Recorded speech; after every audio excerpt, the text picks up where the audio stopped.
Ali, Ali, Ali, Ali, Ali, Ali, yeah. I praise Allah for these lessons. I'm striving to be the message, and I thank Allah for His blessings. Ali was the circle 7. I praise Allah for these lessons. I'm striving to be the message, and I thank Allah for His blessings. Ali was the circle 7. I praise Allah for these lessons. I'm striving to be the message, and I thank Allah for His blessings. Ali was the circle 7. I praise Allah for these lessons. I'm striving to be the message, and I thank Allah for His blessings. Ali was the circle 7. I praise Allah for these lessons. I'm striving to be the message, and I thank Allah for His blessings. Ali was the circle 7. I praise Allah for these lessons. I'm striving to be the message, and I thank Allah for His blessings. Ali was the circle 7.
Islamism without the schism.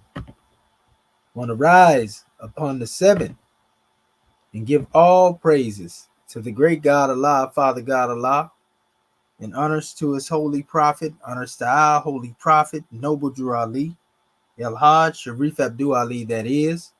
We give honors to our Moorish kin once again, here, there, and everywhere, and therefore honors to all of you who are continuously honoring yourselves by being yourselves. Let us come forth and open up the way and introduce our scribes in our Egyptian ADEPTUS Research Sultanate session. And at this time, we call forth our beloved brother and Consul General of Texas Territory, Dr. Marvin Nathaniel Elvis Bay. Islam, scribe.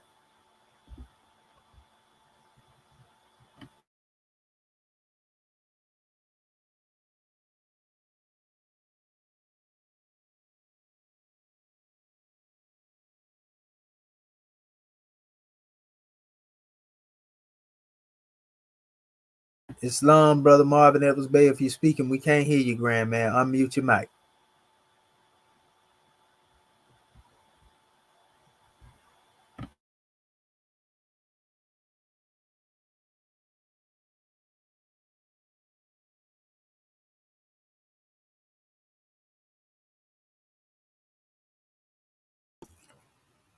Islam War, you want me to open? Yeah, Islam. And Sister Dendra is on here so she can read the chapter, Grand Secretary of the State. Yes, sir. Gratitude. Gratitude. Islam Moorish kin. First of all, I want to rise, giving all praises to our Father God Allah, giving honor to our Prophet, Noble Drew Ali, the last prophet in these days and times, giving honor to our E.A.R.S class this morning, our Egyptian ADEPTUS Research Sultanate class, giving honor to all of our family online. We'll begin with our Moorish American prayer. Allah, the Father of the universe, the Father of love, truth, peace, freedom, and justice. Allah is my protector, my guide, and my salvation, by night and by day. Through His holy prophet, Drew Ali. Amen. Now we'll have the transliteration. Ya Allah, Abnu Haru, Makhu Netaru. Ya Allah, Ephet Haru. Ya Allah, Mayat Haru. Ya Allah, Hotep Haru. Ya Allah, Haru. Ya Allah, Mayat Harakuti. Ya Allah, Awajet Dejuti. Ya Allah, Pertim Sutek, Pertim Haru. Ya Allah Bamaduti, pardon self. El Hejit Shepsisray Abtu Ali Amin. Hliasa, Hliasa, Hliasa. That is to say, Moorishkin, O Allah, the Father of the universe, O Allah, the Father of love, O Allah, the Spirit of truth, O Allah, the Spirit of peace, O Allah, the Spirit of freedom, O Allah, the Spirit of justice, O Allah, you are my protector, O Allah, you are my guide, O Allah, you are my salvation by night and by day, O Allah, through your holy prophet, O Allah, Drew Ali, Amin. Hliasa, Hliasa, Hliasa. Now we'll have a reading of our divine constitution of Moorish America, salvation, our God, unity. Act 1. The Grand Sheik and the chairman of Moorish America are empowered to make law and enforce laws with the assistance of the Prophet and the Grand Body of Moorish America. The assistant Grand Sheik is to assist the Grand Sheik in all affairs, if he lives according to love, truth, peace, freedom, and justice, and it is known before the citizens of Moorish America. The Bylaws, Act 2. All meetings are to be open and closed promptly according to the Circle 7 and love, truth, peace, freedom, and justice. Friday is our holy day of rest, because on a Friday the first man was formed in flesh, and on a Friday the first man departed out of flesh and ascended into his Father God Allah. For that cause, Friday is a holy day for all Muslims all over the world. Act 3. Love, truth, peace, freedom, and justice must be proclaimed and practiced by all citizens of Moorish America. No citizen is to put in danger or accuse falsely his brother or sister on any occasion at all that may harm his brother or sister, because Allah is love. Act 4.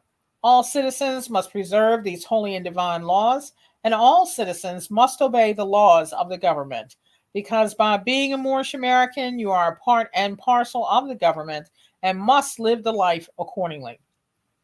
Act 5. No organization of Moorish America is to cause any confusion or to overthrow the laws and constitution of the said government, but to obey hereby. Act 6. With us, all citizens must proclaim their nationality, and we are teaching our people their nationality and their divine creed, that they may know that they are a part and a parcel of this said government, and know that they are not Negroes, colored folks, black people, or Ethiopians, because these names were given to slaves by slaveholders in 1779 and lasted until 1865 during the time of slavery. But this is a new era of time now, and all men now must proclaim their free national name to be recognized by the government in which they live and the nations of the earth. This is the reason why Allah, the great God of the universe, ordained Noble Drew Ali the Prophet to redeem his people from their sinful ways. The Moorish Americans are the descendants of the ancient Moabites whom inhabited the northwestern and southwestern shores of Africa. Act 7. All citizens must promptly attend their meetings and become a part and a partial of all uplifting acts of Moorish America. Moorish Americans must pay their dues and keep in line with all necessities of Moorish America, and then you are entitled to the name of faithful. Husband, you must support your wife and children. Wife, you must obey your husband and take care of your children and look after the duties of your household. Sons and daughters must obey father and mother and be industrious and become a part of the uplifting of fallen humanity. All Moorish Americans must keep their hearts and minds pure with love and their bodies clean with water. This divine covenant is from your holy prophet, Noble Drew Ali, through the guidance of his father, God Allah. Prophet Noble Drew Ali, peace and blessings be upon him, founding father and framer of the divine constitution and bylaws of Moorish America. Thus the meeting has been declared open according to Act 2, the Circle 7, and love, truth, peace, freedom, and justice. At this time, we want to turn the meeting into the hands of our National Assistant Grand Secretary of State, Dr. Dendra Ani Akurtubey. Islam? Islam, Islam, Islam. I am Dr. Dendra Ani Akurtubey, but first let me rise and give praises to our great God Allah. I give honors to our holy prophet, Noble Drew Ali. I give honors to Act 1. I give honors to our National Assistant Grand Chief for this class this morning.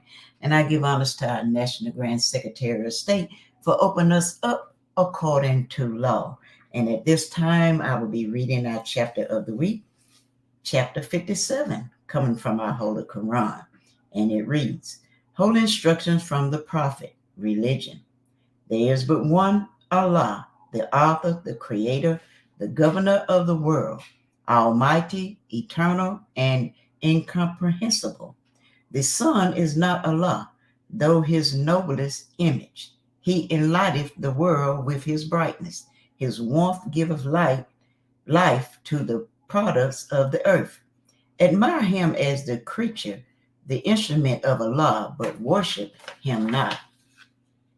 To the one who is supreme, most wise and beneficent, to him alone belong worship, adoration, thanksgiving, and praise, who have stretched forth the heavens with his hands, and have described with his finger the courses of the stars, who sitteth bounds to the ocean that it cannot pass, and said unto the stormy winds, Be still, who shaketh the earth, and the nations tremble, who dareth his lightning, and the wicked are dismayed, who calleth forth worlds by the words of his mouth, who smiteth with his arm, and they sink into nothing. O reverence the majesty of the Omnipotent, and tempt not his anger, lest thou be destroyed. The providence of Allah is ever all his works. He ruleth and directeth with infinite wisdom. He have instituted laws for the government of the world.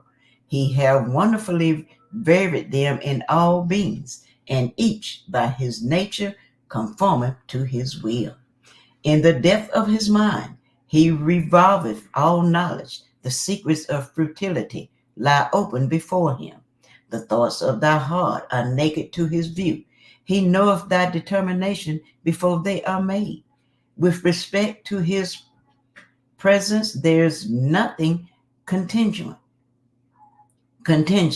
With respect to his providence, there is nothing accidental. Wonderful he is in all his ways. His counsel are inscrutable. The manner of his knowledge transcendeth thy conception.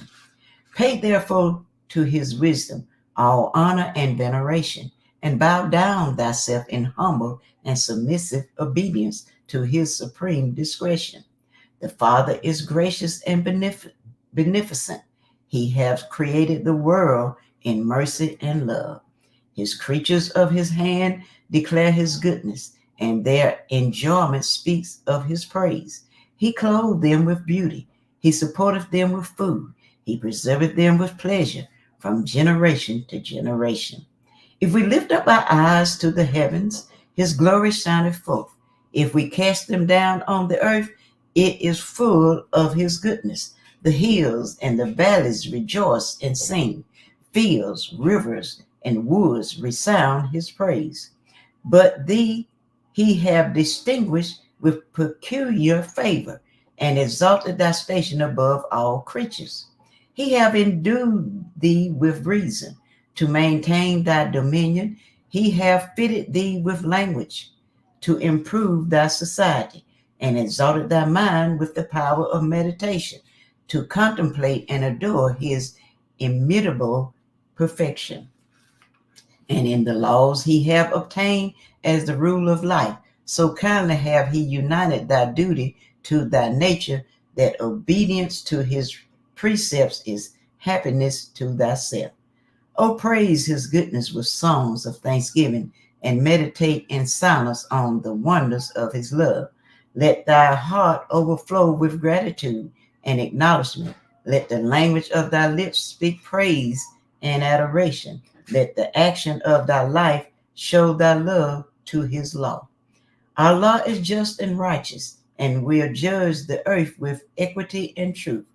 Have he established his law in goodness and mercy, and shall he not punish the transgressors thereof? O think not, bold men, because thy punishment is delayed, that the arm of Allah is weakened. Neither flatter thyself with hopes that he winketh at thy doing. His eye peereth the secret of every heart, and he remembereth them forever. He respecteth not the person of the station of men, the high and the low, the rich and the poor, the wise and the ignorant. When the soul hath shaken off the cumbrous shackles of his mortal life, shall equally receive from the sentence of just and everlasting retribution according to their works. Then shall the wicked tremble and be afraid, but the heart of the righteous shall rejoice in his judgment. O fear Allah, therefore, all the days of thy life, and walk in the path which he hath opened before thee. Let prudence admonish thee, let temperance restrain, let justice guide thy hand, benevolence warm thy heart, and gratitude to heaven inspire thee with devotion. These shall give thee happiness in thy present state, and bring thee to the mansion of eternal felicity in the paradise of Allah. This is true economy of human life. Islam, Islam, Islam. We will now turn everything back over to our National Assistant Grand Sheik, Dr. Sadu Amiti El Mahejet Sefsuel. Are you there, God man? Islamism. Can you hear me, Goddess and Queen? Islam, I can hear you well. Gratitude. Islam, Islam, Islamism. Gratitude. But let us rise again upon the seven and give all praises to the great God Allah, Father God Allah, and honors to his holy prophet, honors to our holy prophet, Noble Drew Ali, Al-Hajj Sharif Abdul Ali, that is. We give honors to our Moorish kin once again, here, there, and everywhere. And therefore, honors to all of you who are continuously honoring yourselves by being yourselves. We give honors to our Grand National Seal. We give honors to our Grand National Emblem, National Flag, Divine Constitution and bylaws, and honors to all of you who are indeed a living manifestation and personification of everything. And I do mean everything that our Holy Prophet brought to make us a nation. I want to welcome you to another Egyptian ADEPTUS Research Sultanate session. And I'm your host instructor, Dr. Shahid Imani Mohadi Shabazz El. And my ancient Comedian high name being the same as Dr. Shedawa Minti El Muhajjid Shepsuel. And we have a grand draw in the brain to the manifest this morning. Again, we are dealing with the introduction to the Heka-Ptah of what we call the Coptic language, the last and most recent dialect of our ancient ancestors as we deal with ancient Kemet. So this is lesson 5, and we'll be going a little bit more in depth. And we actually, have this as an open discussion amongst ourselves, more overall, after we lay the foundation of the groundwork, for this special drawing. So Allah is leading on and victory is sure. Praise be to Allah, Islamism without the schism. And so we'll definitely have, our family on the manifest to participate with us. So what we're going to do, without further ado and delay, we're going to have our scribes read from the Book of Fire. And we will be starting at page 393. Islam. And Islam, Grand Secretary of the State. Gratitude. So we will have you read over to you can actually stop on page 398 at the top of the page where it says how can man be God? Okay, and where do you want me to start from 393? Many faces of the gods before me. Islam, gratitude. Islam, gratitude. Islam, next scribe.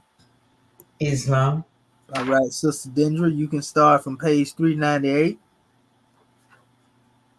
And we will have you go over to started, how can man be God? Uh-huh. Okay. And then you would go all the way over to let me get this page right here. Okay, yeah, you're gonna go over to right there at 401 above the religious miseducation of the Moors. Okay, stop right there. Okay. Yeah, you stop right there in Marvin Edwards Bay. Islam.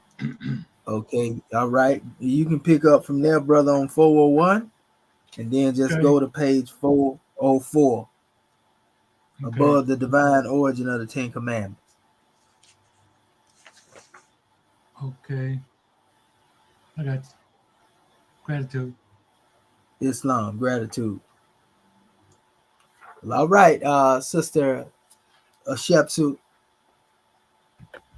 Gratitude, Islam, Moorish kin, and family, having already risen, given praise and honor where due. Many faces of the gods before me. In the beginning of Noble Drew Ali's holy instructions, he educates his nation to the existence of their Father God, Allah, the great God of the universe.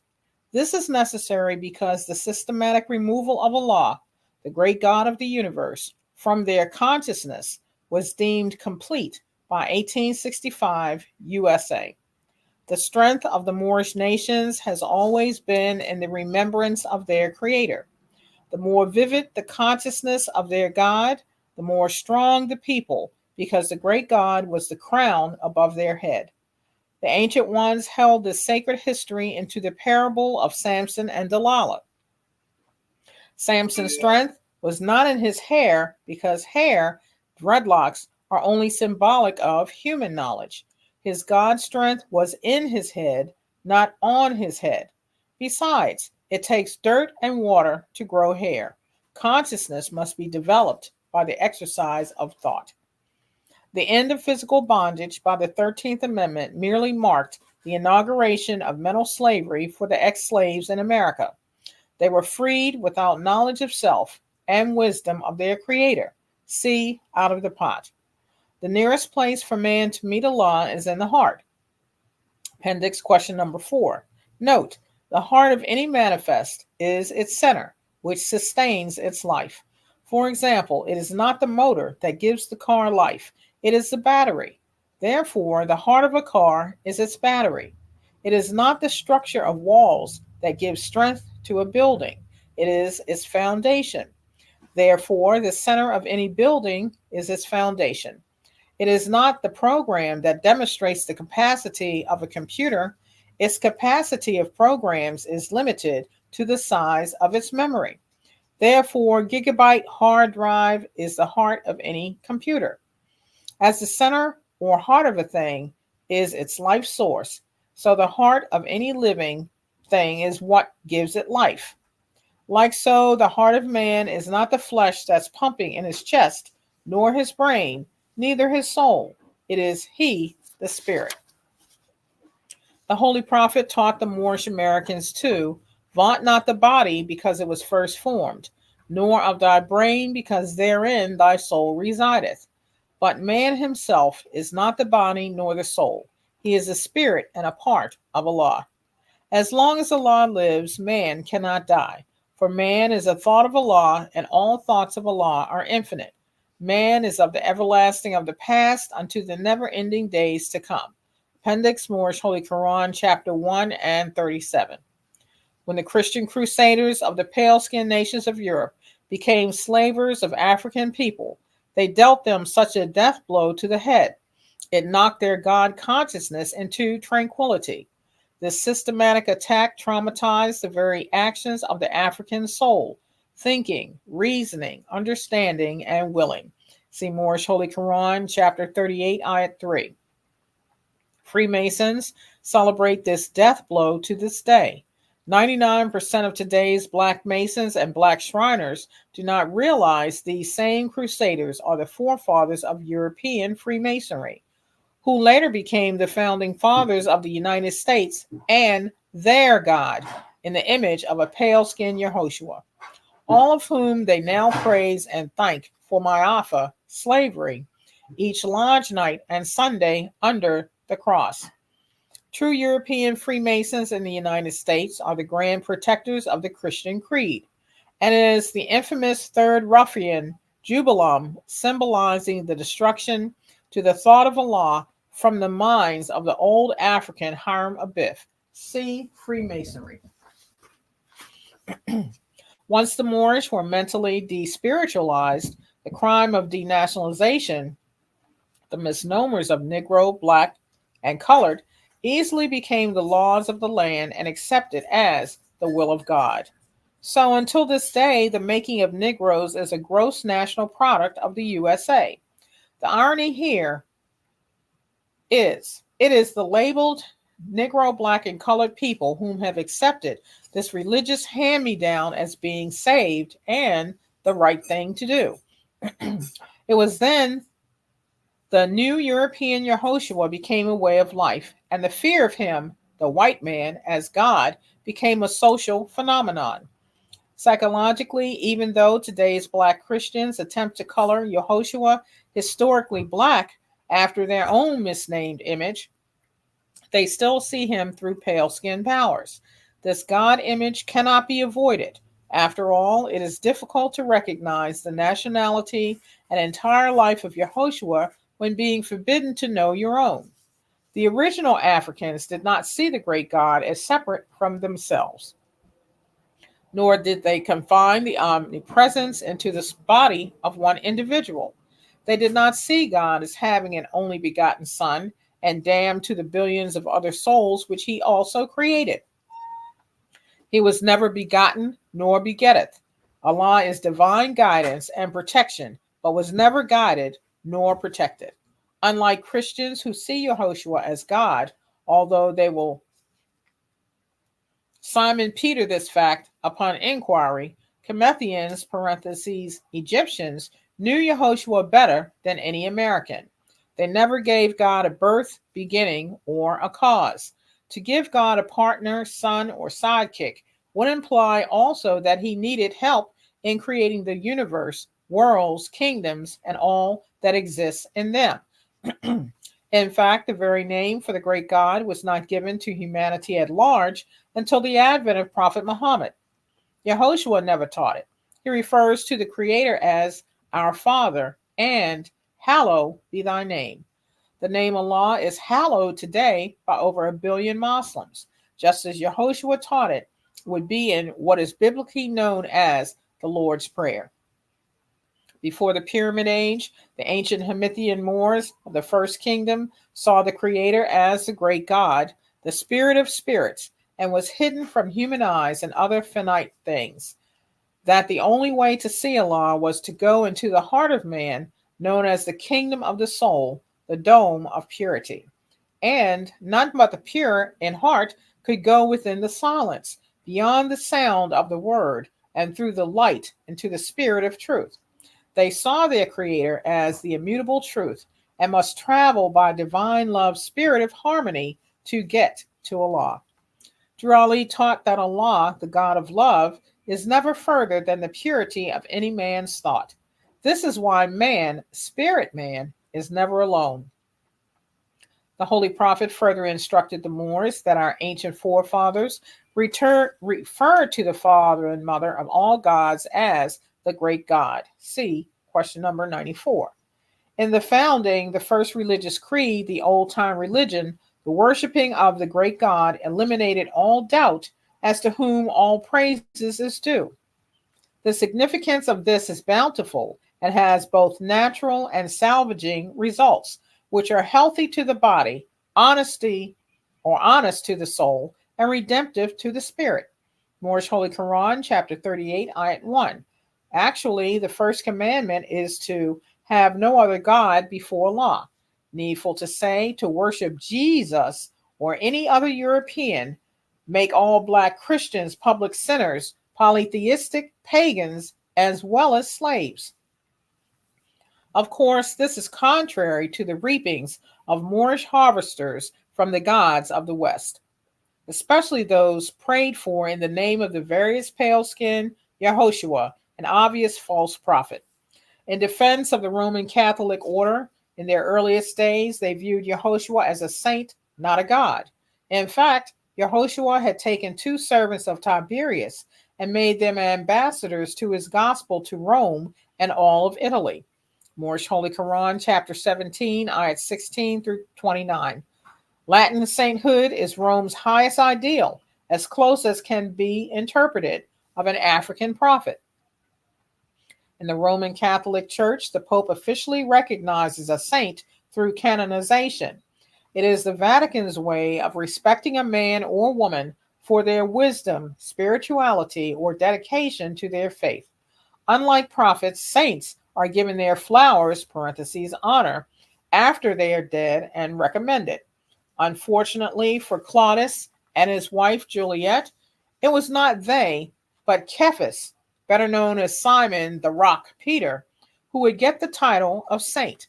Saint Peter also got the charge of being the father of the church. This is based upon Yehoshua telling Simon Peter, this discipline that denied him, this disciple that denied him 3 times before Roman officials, upon this rock I will build my church. Matthew chapter 16, verses 16 through 18. Truth is, Yehoshua was not a builder of European governments known as churches, but Jesus was. As for this rock, Yehoshua was referring to Peter's understanding to the revelation of his messiahship. The word rock or stones referred to man's understanding. Moorish Holy Quran, chapter 7, ayats 19 through 21. Just the same, Rome made Peter, the other disciples, and the parents of Yehoshua into saints. This itself was not really a problem, and it assisted Europe towards acquiring their destined earthly salvation. But in time, they made Mary into a saint. Well, this pissed off loyal Jew, Hindu, and Muslim for centuries to come. What? Give God a mama? The Holy Mother of God? Oh, hell no. This is what gave rise into Christendom's infamous pale-skinned Yehoshua being God the Father, God the Son, and God the Holy Ghost. All this became known as Leonardo da Vinci's graffito of The Last Meal. Okay, The Last Supper. Either way, Pope Alexander VI apparently slipped some white dope to Yehoshua and his posse that was so uncut until it took the melanin out of the entire gang and turned them pale-skinned to this day. But then again, after careful thought, what can a false god really give except apples that are lovely to the eye and pleasant to the smell? Their cores are full of bitterness and gall. The great god, sometimes referred to as Neter by Camus, ancient Cometians, is best viewed as never being a man-made god. Neter is defined by the recognizing of the rootless root and causeless cause through all his attributes of the life in all living things, being omnipotent and omnipresent. European explorers, parentheses, invaders, having no concept of the great God, be it Neter, or Law, could not comprehend a higher ideal beyond the physical sight of man. First, he rightfully worshipped the African man as his God and creator. Indeed, it was the ancient ones who first attempted to educate them of the God greater than themselves, that to know the great God, man must study his 2 selves, the higher self and the lower self. For man, too, like the source from which he came, is a creator.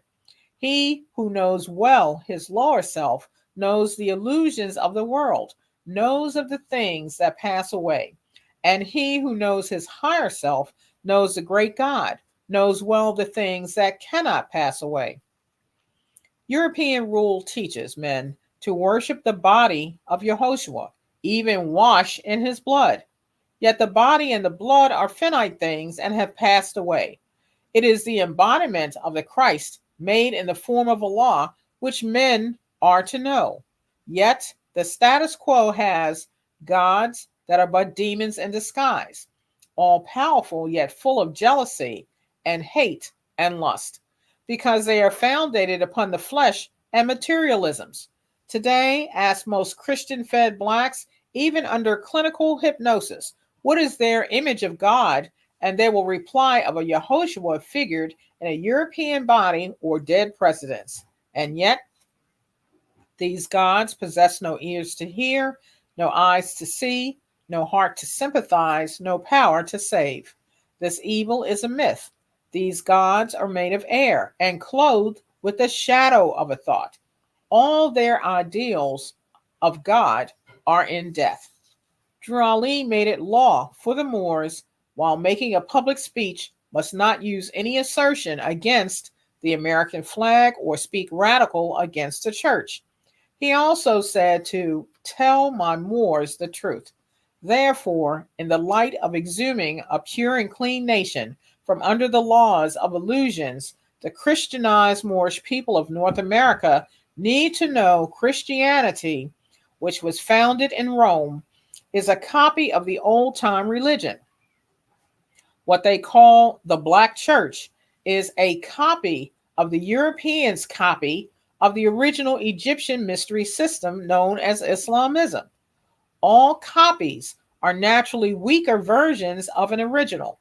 If they truly want to be free and go to heaven, which is a state of mind, Moorish Holy Quran, chapter 12, ayat 8, we are creators, and through our own higher and lower selves, we make heaven or the hells our thoughts have made. Some people interpret the Elohim as being the great God.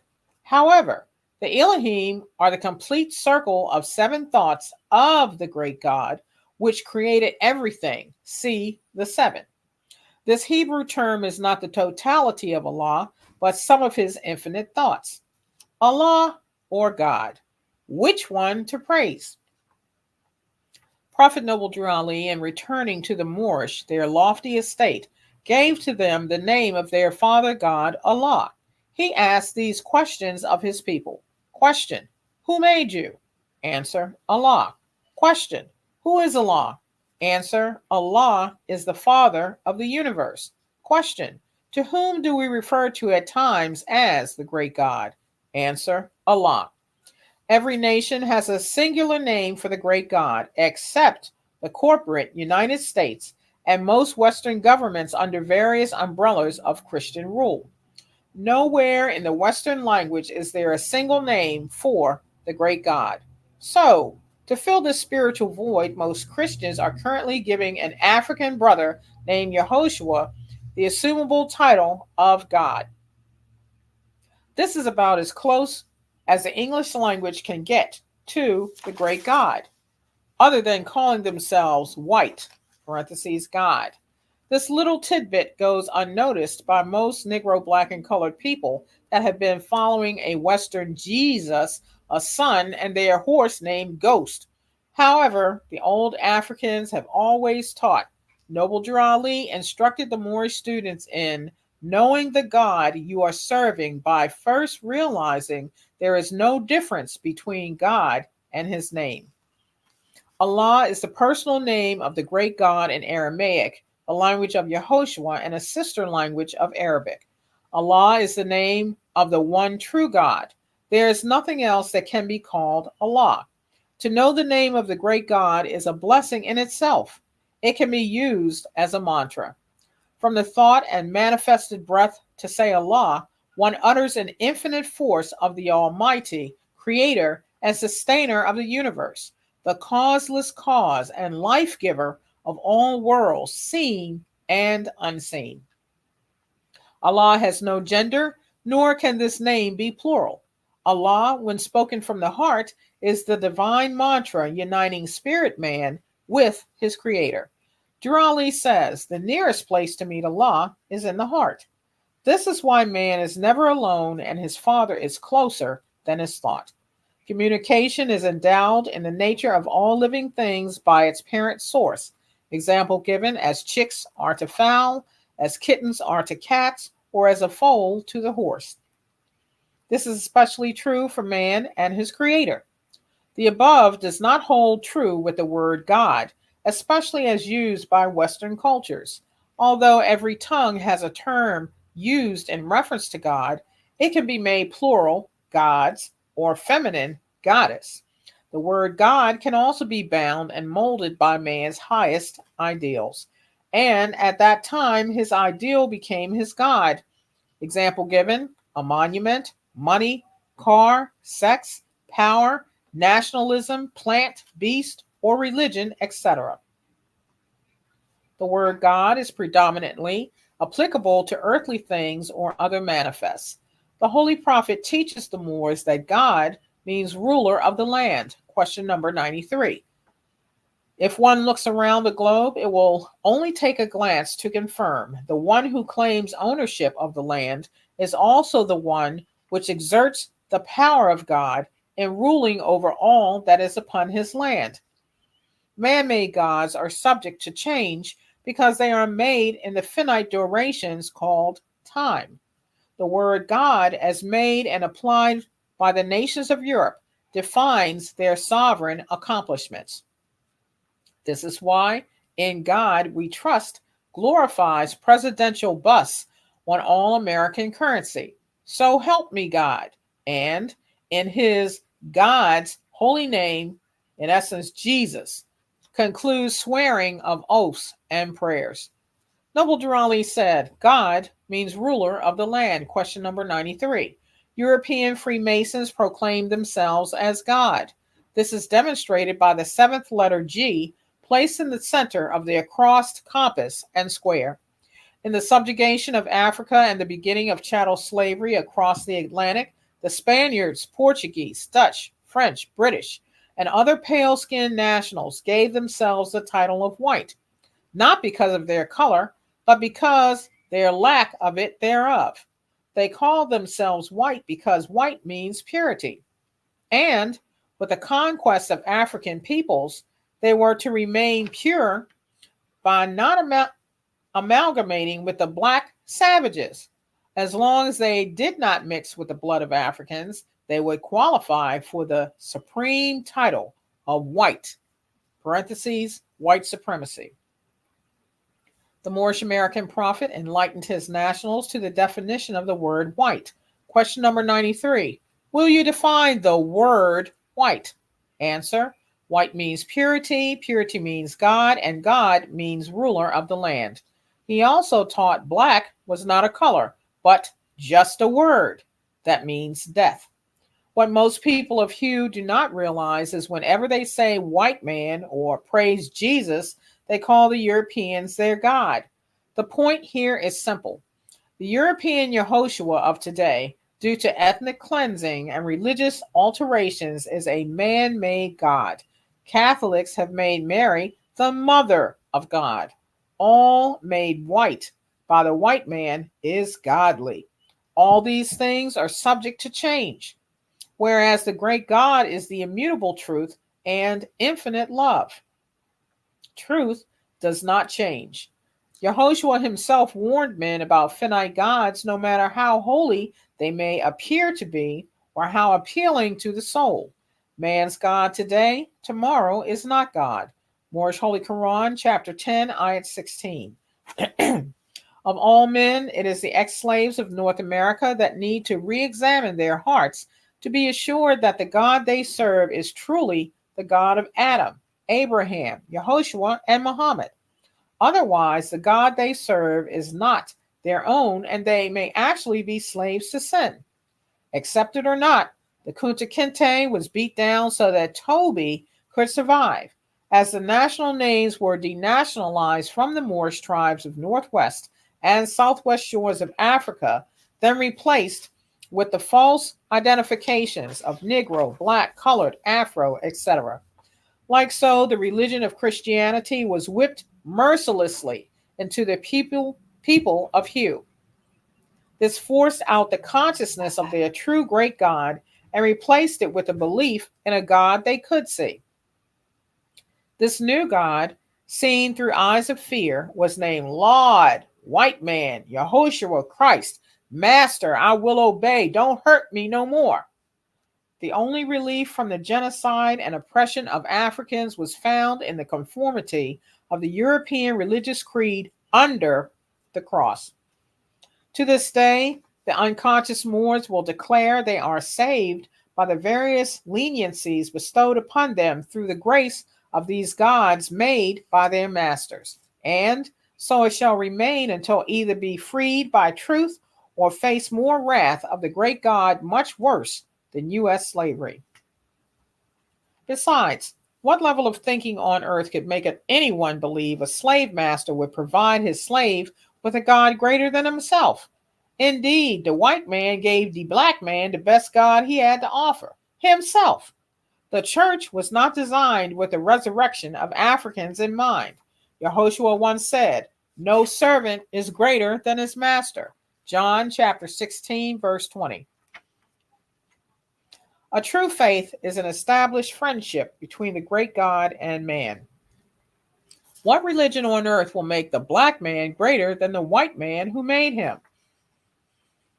From the Islamic perspective, the use of landlord, "In God we trust, so help me God," and "Oh my God," has little to no significance to the one true God, Allah. Yet, in the West, the word God is given assumable jurisdiction for Yehoshua, Holy Mary, Mother of God, and most other white men. For man to realize Allah and consciously distinguish the great God from lesser gods, he must recognize him through his infinite attributes. Example given: Allah is love, truth, peace, freedom, and justice. There can be but one absolute creator. All others are themselves made by the imaginations of man and forged in time. Some people say the name of God is Elohim, but the Elohim are the seven created thoughts of Allah, not the all of Allah. Chapter 1. The Elohim are those who said, "Let us make man."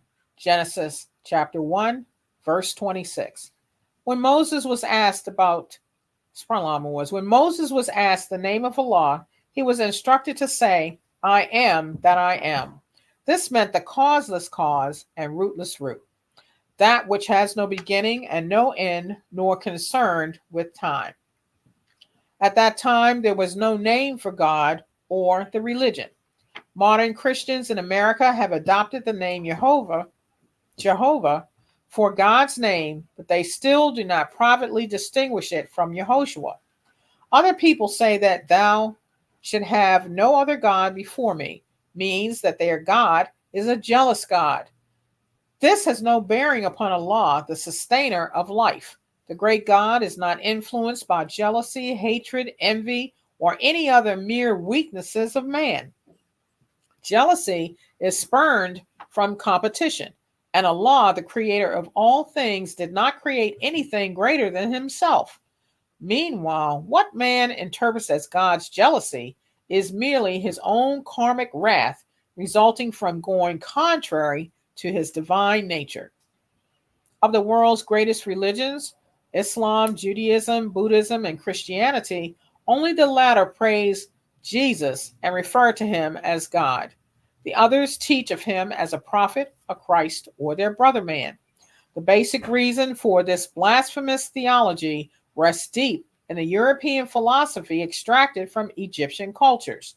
When the light of civilization finally shone upon the Greeks and Romans, they saw the African man, woman, and child as gods. Yehoshua was no exception, although they colored him in their image and likeness.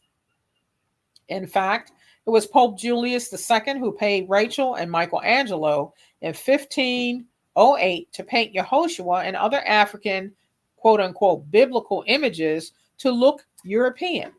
In 1611, King James applied these new gods to his version of the Bible. Falsehood, to and fro the earth, seeking whom it may devour, was now in full effect. Question number 74 through 75. As for Yehoshua, although he was born in Bethlehem of Judah, in the house of David, by the time the Vatican bore him again, he now appears Roman. Now that's Italian. Most descendants of slaves born in America still serve the gods of their former slave masters. Their parents, who were forbidden to know Allah, handed down these gods to them. And although these gods have never freed them as a people, they believe it to be blasphemous to question the origin of their authority, images, and powers.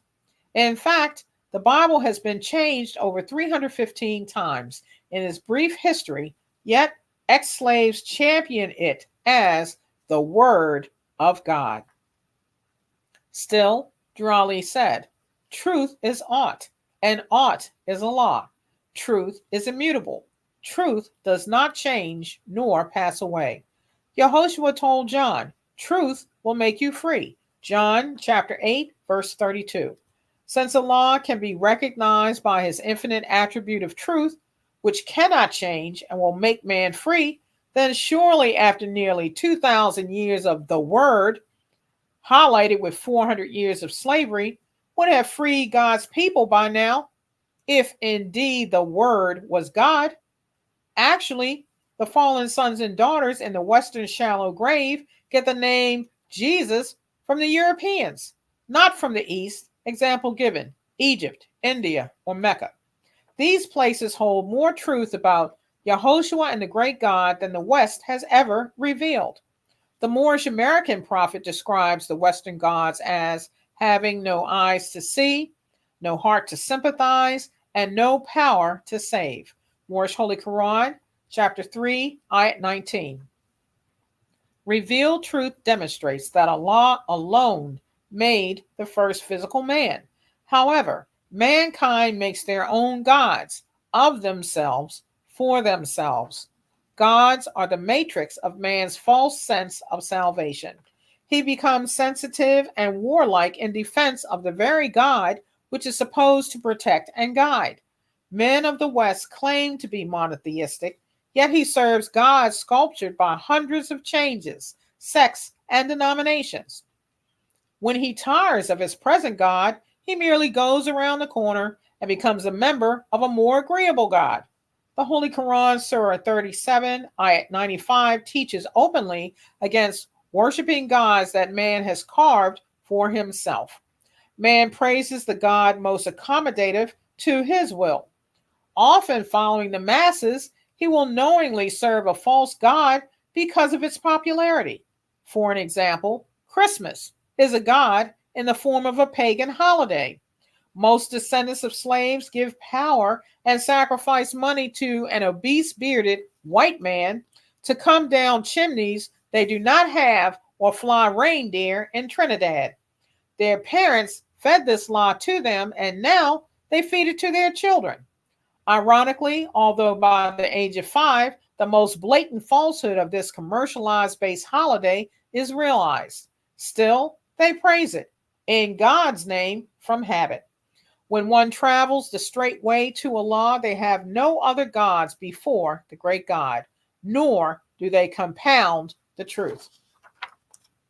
Here in the U.S., the First Amendment right to freedom of religion is rarely executed in the praises of the one true God. Rather, it is commonly exploited as a privilege for polytheism. Yet, what good Christian American would call himself a pagan? Moorish Americans, as a clean and pure nation, give all praises to Allah only. Lesser gods may or may not be worthy of honor, but never praised. All should know the difference. Islam. So at this time, we want to turn the meeting into the hands of our National Assistant Grand Secretary of State, Dr. Dendra Ani Akurtabe. Islam? Islam, Islam, Islam, and I will continue. How can man be God? The answer should be, how can man not be God? But I digress. The majority of misunderstanding, self-denial, and ill use of the word God is in the miseducation of its definition. Many questions are asked verbally and secretly as to when, what, where, why, and who is God. These questions, especially in Western knowledge, are outnumbered only by the amount of void and voyage answer of Yehoshua. He, spirit, universe, and the ever popular last dying words, trust in the Lord, God Almighty is coming back again. All are mental pacifiers due to the massive misappropriation of the word God. Ma'afa, the great suffrage, has become intertwined in all the ways of human life since the fall of man. To define the countless degree of Ma'afa would entail a separate library stockpile between the bookends of times, life, and death. So let's not go there. Noble Drew Ali defined the word God according to science as merely a word with popular definition meaning the ruler of the land. Question number 93. When any seeker of truth looks at this meaning of God as God, a much more clearer and comprehensive light began to brighten those dark corners of mystery, wonder, and doubt. On the other hand, Ali warns about the dangers of not knowing this true meaning of his question number 92. What title does Satan give himself? God. All who fall in the category of the wise is because they have accepted Satan's masquerade and claim jumping of the title God. Well, no one likes to be played, fooled, deceived, or bamboozled, but after reading about Maya and the eagle, see Adam and Eve, what else would one expect from the master delusionist? Now, let's find this ruler of the land. Excuse me. The history of God today. The revelation was given to the Moors as number 93 of the questionnaire written by Noble Drew Ali in 1913. The knowledge of this ancient definition for the word God places seekers of truth in a higher degree of understanding. God being the ruler of the land is not a new concept and has been practiced amongst men since before the Pharaoh and ancient Kemet. As civilization spread from Mu, Atlantis, Lemuria, and ancient Africa throughout the earthland, the names of the various gods have changed, pending the language of the land of the conscious level of the people during that time. The meaning has always remained the same, whether God was called an emperor, king, Caesar, caliph, pope, or president. Who or what has ever ruled has always been God. Having a proper understanding of the word God gives less room for blasphemous thinking, paganism, and polytheistic worshiping. Needful to say, if one does not have the meaning of the word, then a good understanding is highly suspected.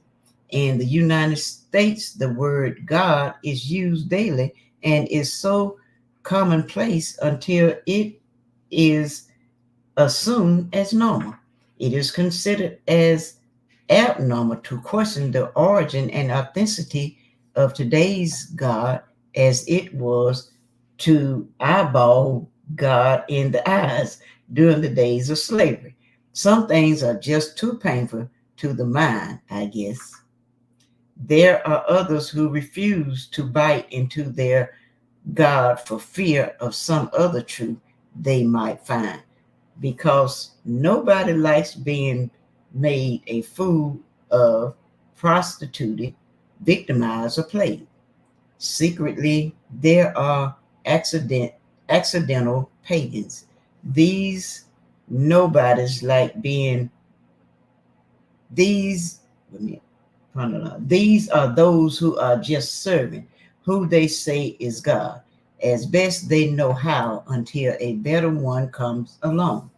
As is the case with most truth, the meaning of God has been with man and all around man all the time.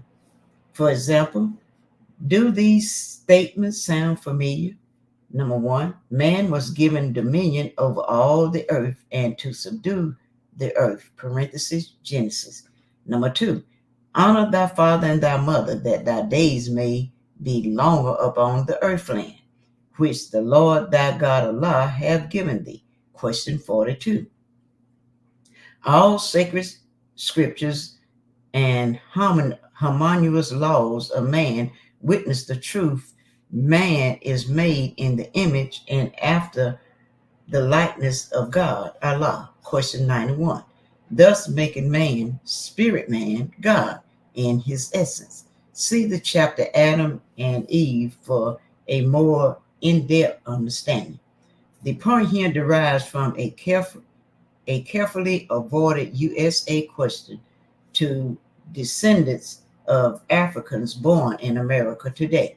Who is your God, and how did you come to the absolute knowledge of this God?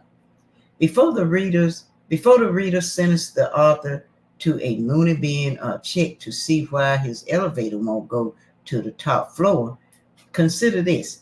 The U.S. designers and makers of the so-called Negro also programmed into their man-made man the fear of God, and literally everything he knows, feels, and believes is God, the Son of God, the Word of God, or the Mother of God, etc.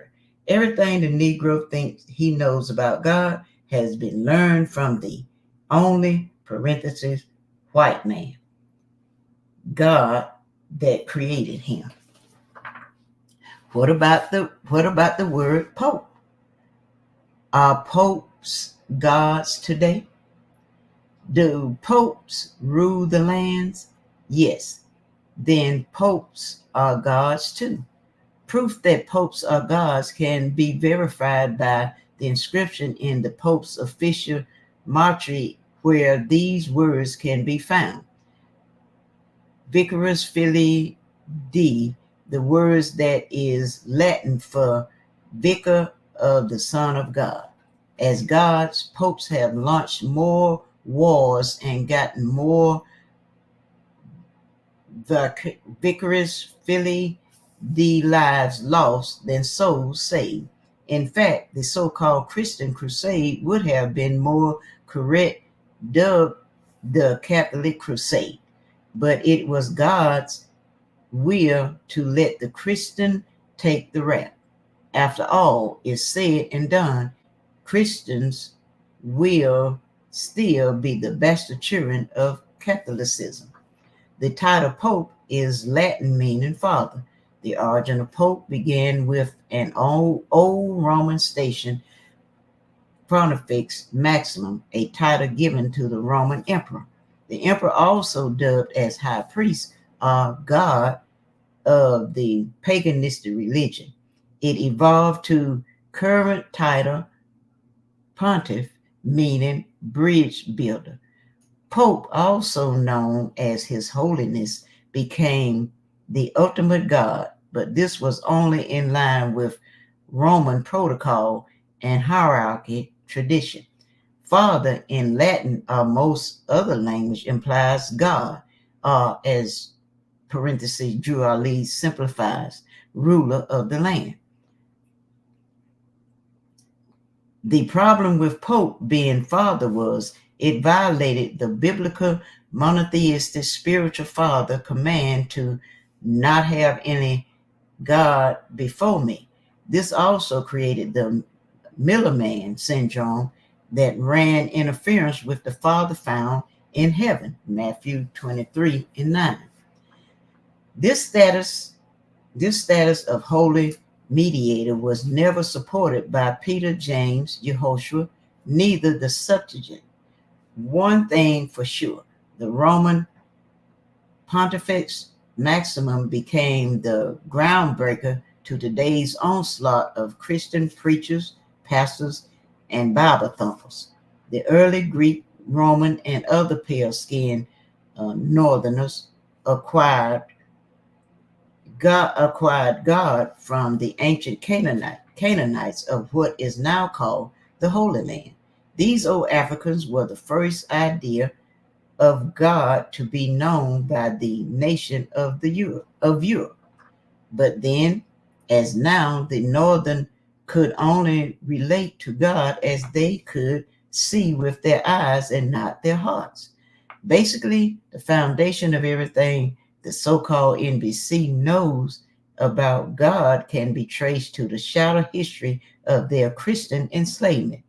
Although most devout colored worshipers who has been saved by the blood of uh, Jesus, Mother of God, Father, Son, and Holy Ghost, so help me God, would deny what I'm about to say, albeit the God in the mind of a Negro is the same European ruler and master which enslaves them. This is not to speak radical about my European fellow man. Far be it from me to blaspheme your white, your, far be it, far be it from me to blaspheme your whiteship. I can remember when all Africans were gods. Nevertheless, it does not change the fact of everything the ex-slave know about God has been conceived here in America. The mind of a black man is not the mind of one who knows his self nor freedom.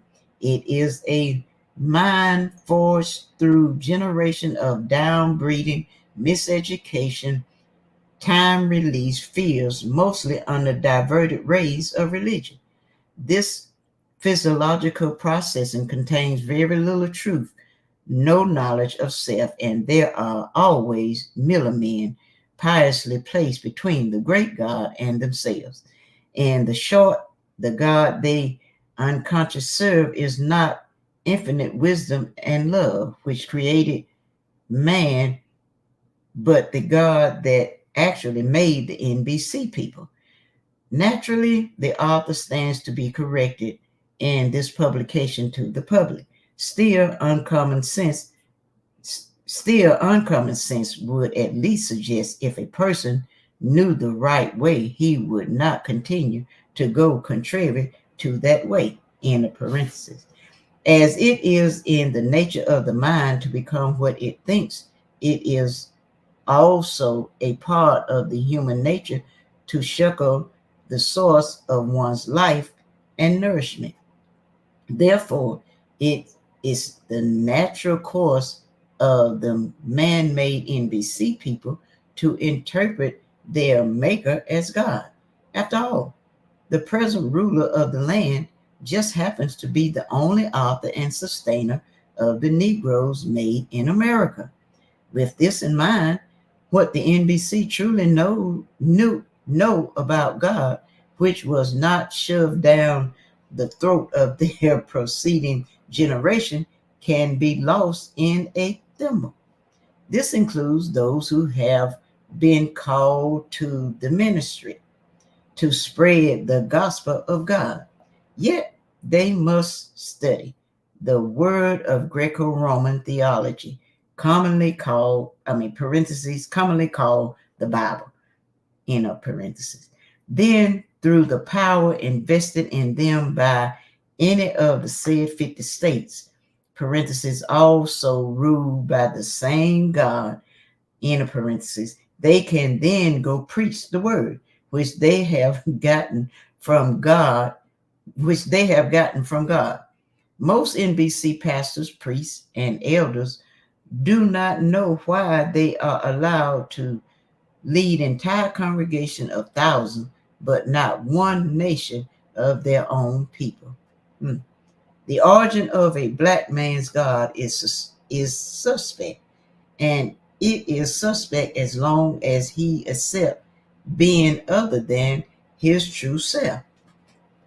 This God should be checked out because most gods control man by the heart through his belief.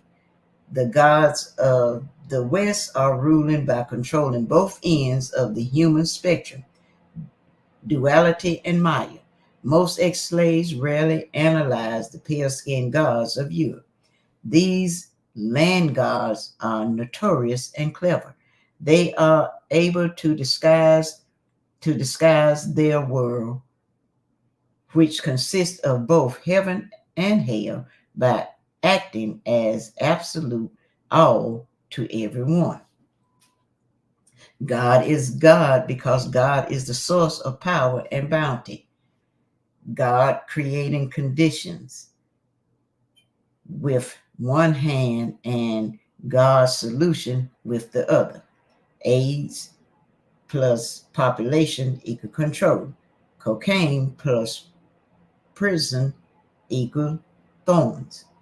Child support plus state marriage equal divorce courts. Military weapons plus rich economy equal war and poor.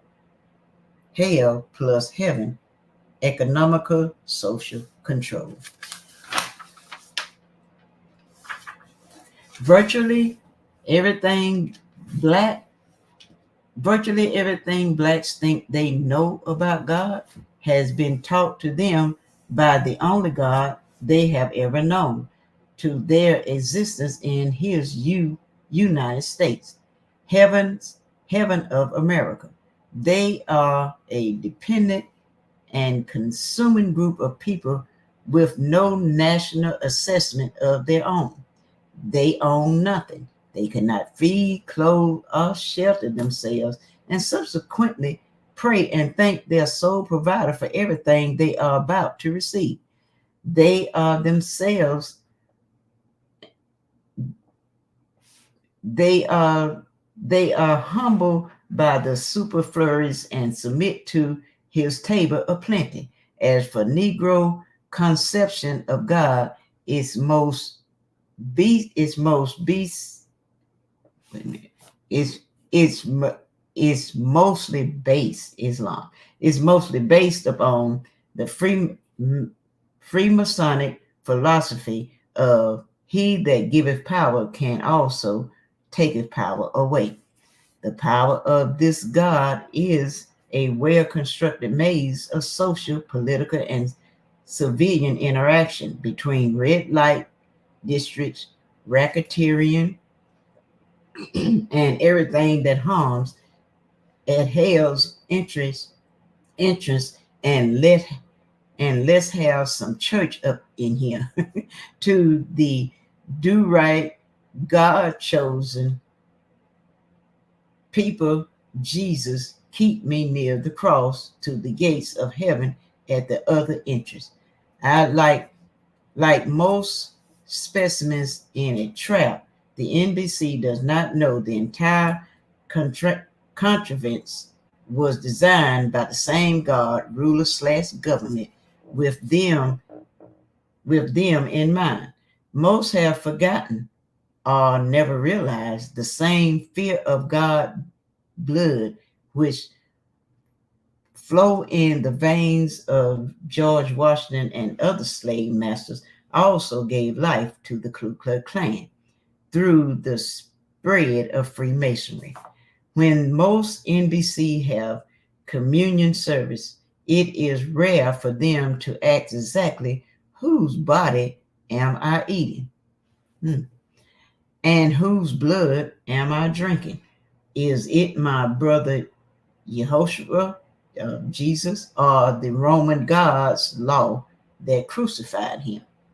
Speaking of Freemasons, they were the first code of the United States in America. Although history is not an exact science, early American history will show 90% of the signers of the Declaration of Independence and the U.S. Constitution were Masons. Old George Washington and his posse of slave owners, and founding fathers were free white males. They were anonymously accepted as a new government on this continent. They had accomplished a bloody but lawfully feat by forming a new nation. This gigantic mission sprinted the heathen nations of Europe from last place to first in less than 300 years.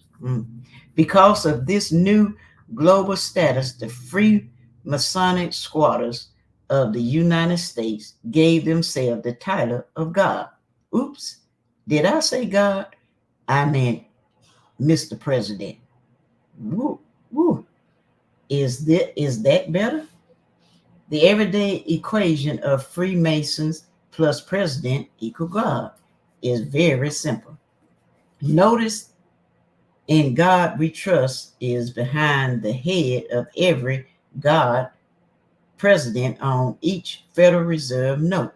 In God we trust is also stamped about the bust on each coin minted in the U.S. If the founding fathers had not given themselves the title of God, parenthesis president, who or what would rule the land? It goes without saying, all true-blooded Americans center their lives on "In God We Trust." It does not matter the method of service, from theft to tithing. The foundation of the American way of life is all about the big head hundreds, dead presidents, and the Benjamins are otherwise dollar bills, y'all. Still, it is ironic. The one great God of the universe has about as much connection to money as does the Federal Reserve banking system to the U.S. government. There simply are no alliance to either. Question: isn't the same God who injects drugs into the NBC communities also the same God who makes drugs illegal? Design the sentencing guidelines and created the world's largest prison industries. Who can overlook the power of a jealous God? What? Go against the status quo? What NBC in America do not know better than to the power of a jealous God? Is Pranala. What go against the status quo? What NBC do not know better than to piss God off? Cover it up as discrimination, racial profiling, or other minority dressing all you want, but God prefers to pick from his own litter. Who can blame God? Especially when he chooses Christmas churchgoers as fake favorite from his profane world and then separate the state from church. Then again, it was one of God's fathers who declared religion is nothing but opium for the holy poly. Those who God favors feel they are special. Often God inflates their ego in the false belief that they are superior to their own relatives. Meanwhile, both the saved and the sinners compile God's kingdom. The saved proudly boast, God is good, I'm blessed, and want others to have a blessed day. Rarely are these blessed people able to distinguish the true provider of their bountiful blessing. What blessings came from the great God? And which blessing did the God provide they call the white man? Remember, God, parenthesis Willie Lynch, have also clothed you in your right Negro mind. Blessing in America often come with a European twist.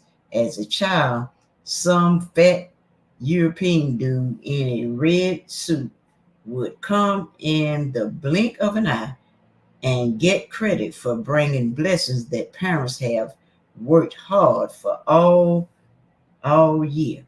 During lawful slavery, slaves thank God for chucking to them his hog feet, guts, tails, skin, and fat. The parentheses, the leaner parts were kept to grace God's table, in parentheses.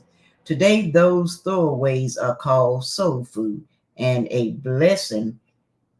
Actually, God's blessings have not changed much in a few hundred years. His blessings are usually his job, his money, his property, and station of power. God will bless his chosen ones with certain protection and immunities from his terrible swift sword. Those that suffer God's wrath catch hell and get shunned like an ass from their equal. All in all, it must be remembered God's kingdom is here on earth and not necessarily as it is in heaven, parentheses, a conscious state of mind, in parentheses. For those who strongly deny the white man is in fact the only God they know, should try living without him. Learn the self, attain to the infinite wisdom, and be yourself. God. Become the seer and not the seen. Then see what happens. Until one knows freedom through the absolute liberation of self, one will not know God. Only through consciousness of the self, without the ego, does God and man become one. Making a simple parallel, we see the infinite attributes connecting the most wonderful creation of all, man. Man is made in the image and after the likeness of God, Allah, appendix number 91. God is from the great God. Love is from love divine. Mercy is from merciful. Light is from light. Wisdom is from wisdom. Force is from force.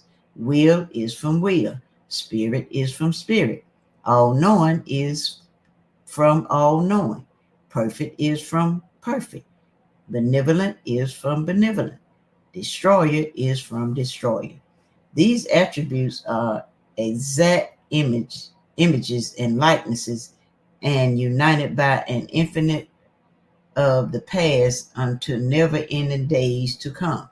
God is known by life-giving action of boundless creation. God is the conscious self-man, higher self personified.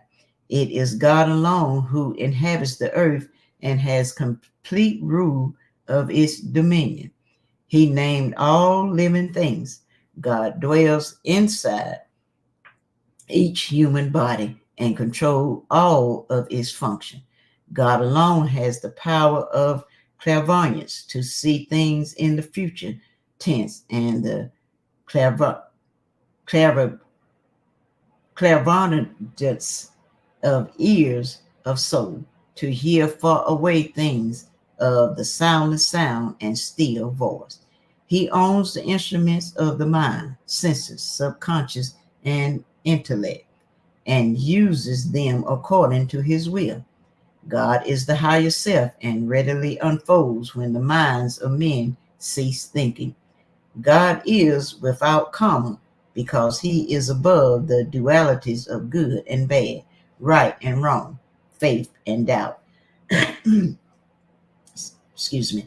When man looks into the face of man, he looks into the face of God. It is God who rules the air, land, the A, air, and the W, water. He never sleeps or slumbers. God is the looking for the self, the true purpose for the will of man. The finding of the self is God realized. God is the I am that I am. He is the activator of all life. Yet God is the witness of the mind in all things. God is immortal and cannot die. God is not a concern of time. He has no beginning and therefore no end. God is the wisdom within which seeks itself, and truth is all, the dwelling place For God is in the heart, for the heart cannot be circumscribed, bound, or limited. Human beings cannot originate. They build by forms and patterns. It was God who created the earth mounds along the riverbanks of Africa and the Mississippi of America. Also, the pyramids of Egypt and the Americas, all aligned perpendicularly to the universe and horizontal to the ley lines of his earth breast. 10,000 years later, humans and mankind still marvel at the works of God. God creates laws for the government of the world. The nectar of God is love, truth, peace, freedom, and justice. To be God's likeness is being without attachment, desire, emotion, ego, and addiction because He is one. God is the essence of fire, water, and air. Allah, Parabrahma, Yahweh, High Self, Soham, Jehovah, and the great God is God. Each a mantra from God to God. God is bliss, paradise, heaven, and still harmonies. God is the destroyer of Maya, falsehood, ego, lower self, and neither worlds because in nether worlds because the nature of God is truth. God is the life force and energy that is called grace. Once a soul has been redeemed, liberated, reaches realization and being the nature of himself, Emmanuel, you and God are one. True Moors, this is you, God. Now rule the land. The Moorish are the return of the ancient gods. They are the rulers of the land and heaven. All true gods are realized images and likenesses of the great God. New World Moors are not gods by calling themselves gods, but by being themselves the gods that they are. Islam, Islam, Islam. I would now turn it over to our Counsel General, Dr. Marvin Edwards Bay. Islam got me?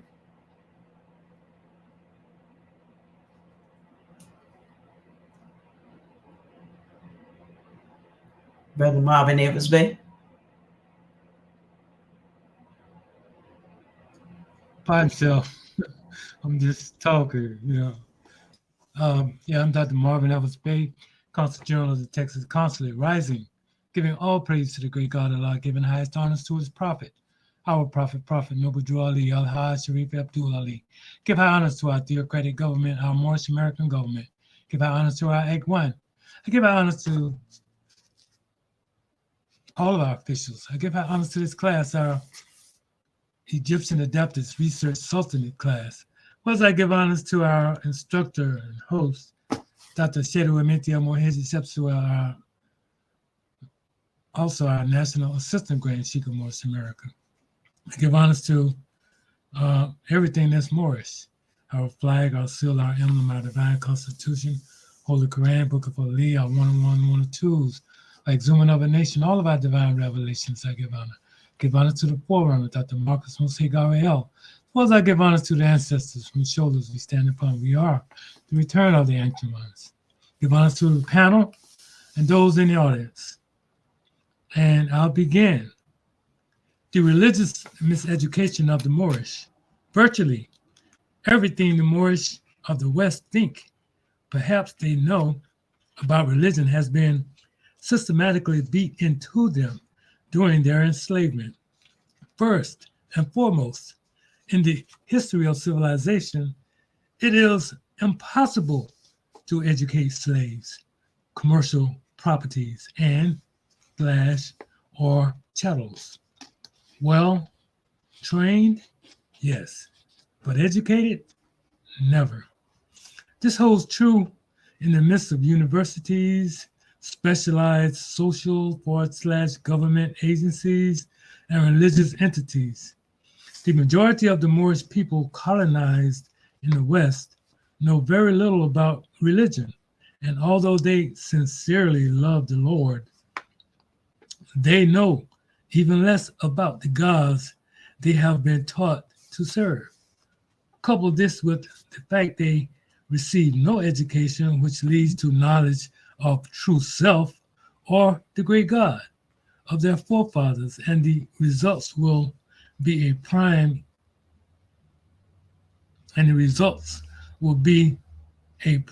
candidate for undercover polytheism. Drew Ali explains, taking away of the nationality of the Moors in 1774 and given the words Negro, black, and colored was because they honored not the principles of their mother and father and strayed after the gods of Europe, of whom they knew nothing. It is a well-proven fact. As long as the Negro attends my schools and serves me as their Lord and Savior by attending my churches, I will always own them. Willie Lynch. Parenthesis, Willie Lynch. This translates into Maya at its best. That which is unreal seems real, and the real appears unreal. To the NDC, their God appears real, yet is unreal. The God they have been trained to serve did not make man, but was made by mankind in their likeness and images. This strip was written for the unconscious actors to portray long before the curtains to the stage of civilization were drawn. The things my people do not know about God, religion themselves, would exceed the makings of a new heaven and a new earth.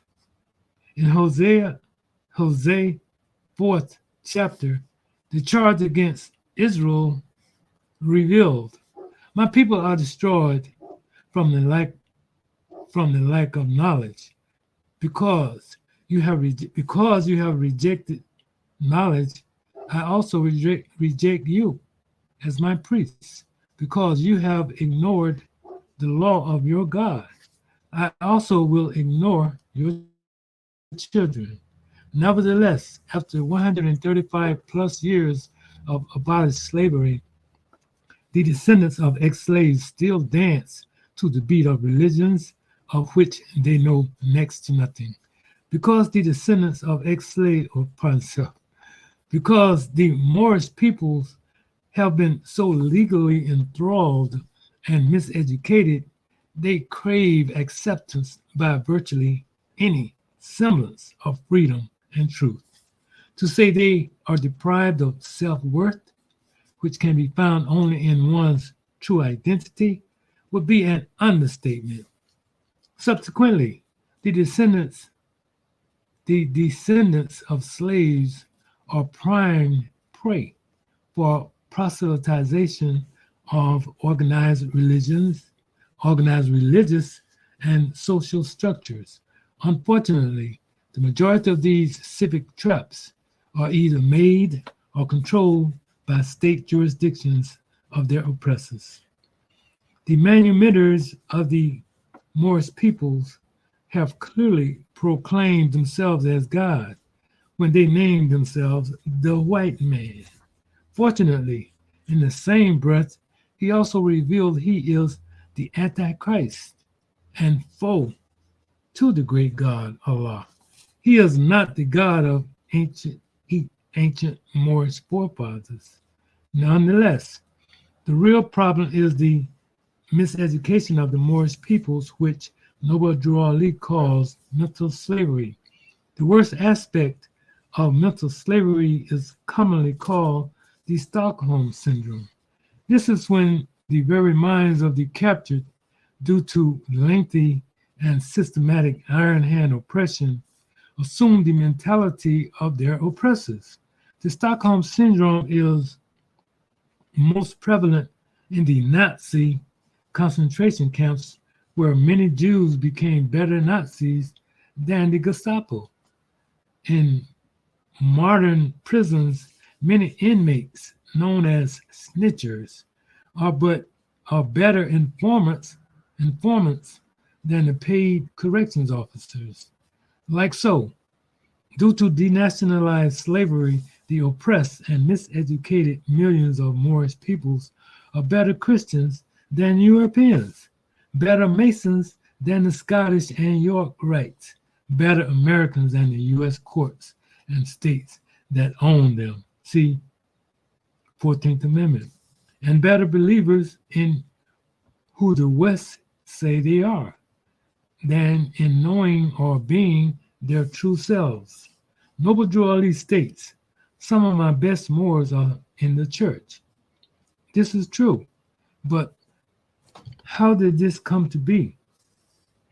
Would they be there if they had their own old-time religion, Islamism, from which to compare and choose? Surely not. On the other hand, constant miseducation merely assures the fact slaves are those without choices. The horrible truth is no property is capable of education because at best it would only enhance its occupied status. Education is reserved and exercised by ingenious citizens of various nationalities for their security, wealth, and prosperity. The ancient Egyptian mystery system was not only developed from the first religious creed, the ancient Moorish also used it during their civilizing the world. The hierarchies of Islam, Buddhism, Judaism, Catholicism, etc. still use it to this day. However, it has always been forbidden to its rightful Moorish inheritors. Again, this topic is not to be offensive.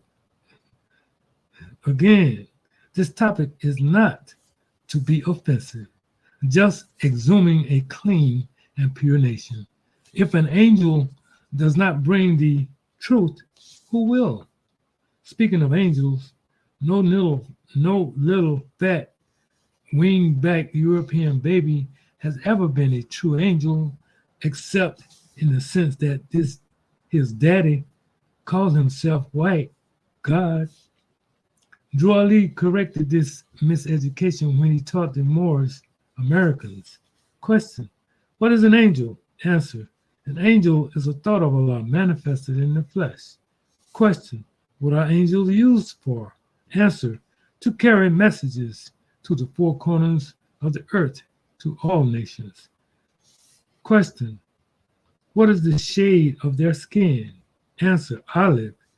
Susceptibility to the sun, melanin.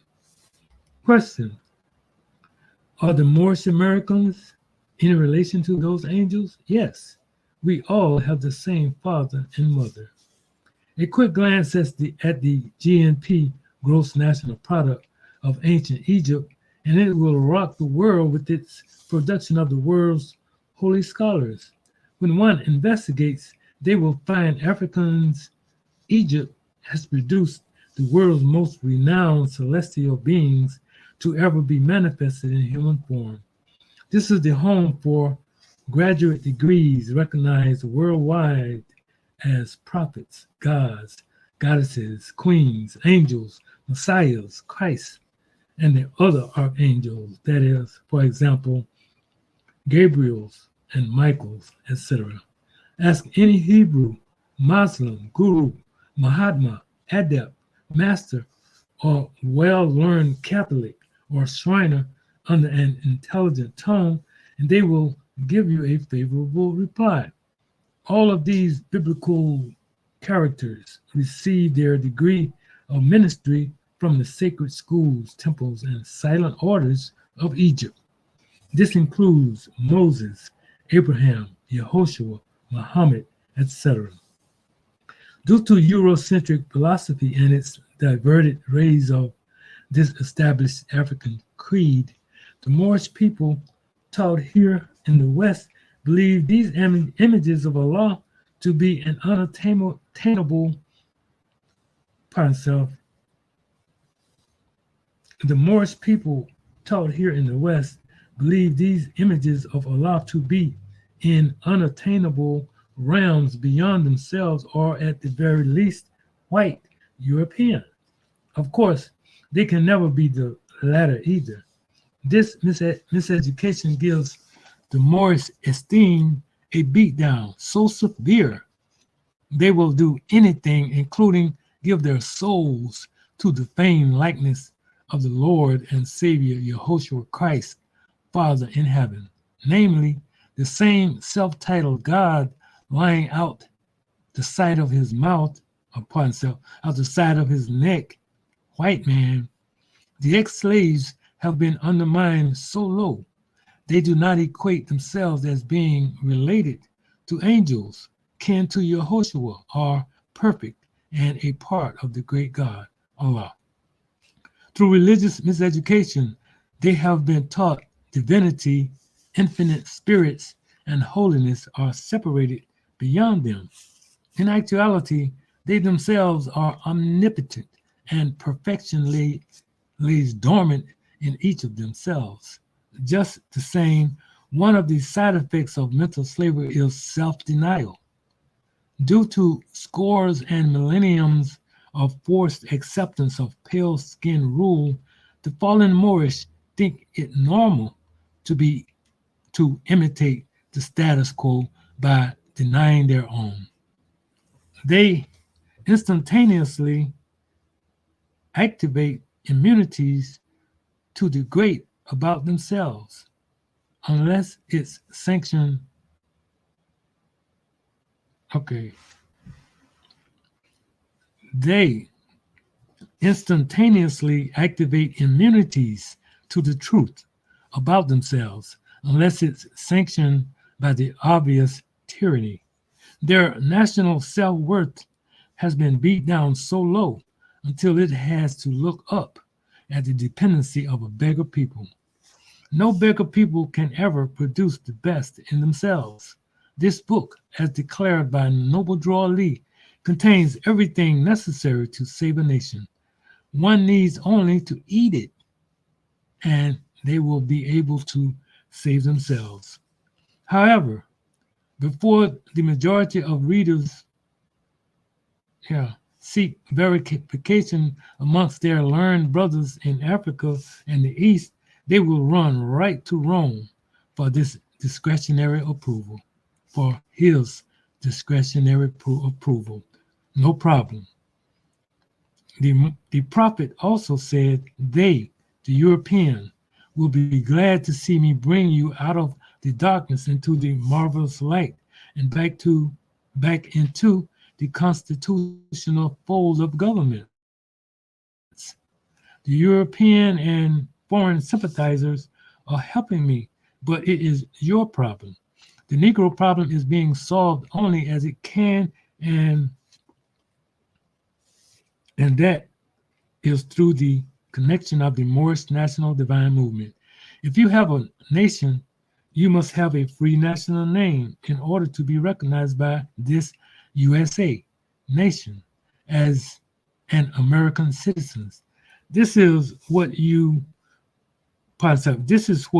was meant when it said, seek ye first the kingdom of heaven, and all these things will be given unto you. This illusionary new world established by the nations of Europe is tired and dying. It is riddled with wars, diseases, reprisal conditions of the earth, fear, and death. It is pieced together daily with the cut and paste bubbles of promises which burst in the flight of time. They are ready to give it back. They are ready to give it back to its original owners.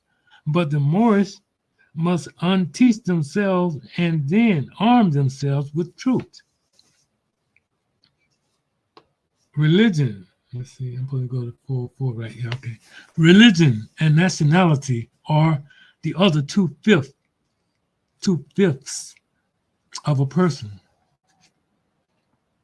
Yehoshua said, a man's ideal is his God, and so as man unfolds,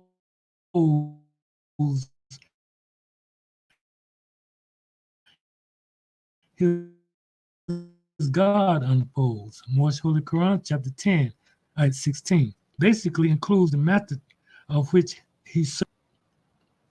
All religious creeds are founded through or by prophets or fathers of their special nation, such as, for example, Buddha to India, Confucius to China, and Muhammad to Arabia, or Greek Romans to Christianity.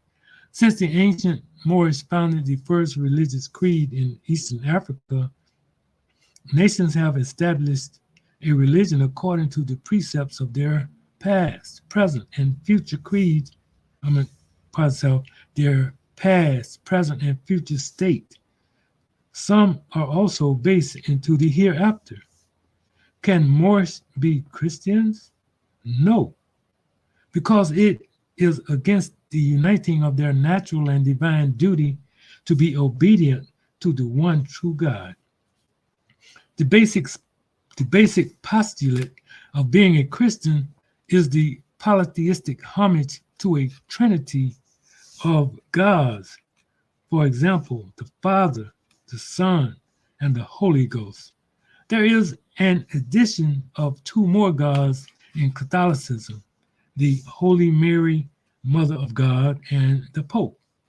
There is nothing wrong with the religious creed.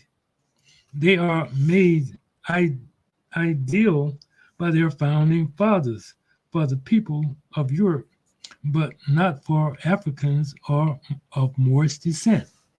This is why the Moorish Holy Quran, this is why the self of Moors has not been free or sustains happiness.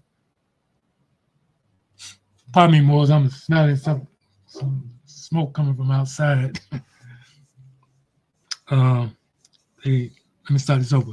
This is why the self of the Moors has not been free or sustains happiness under the nearly 2,000-year rule of Christians.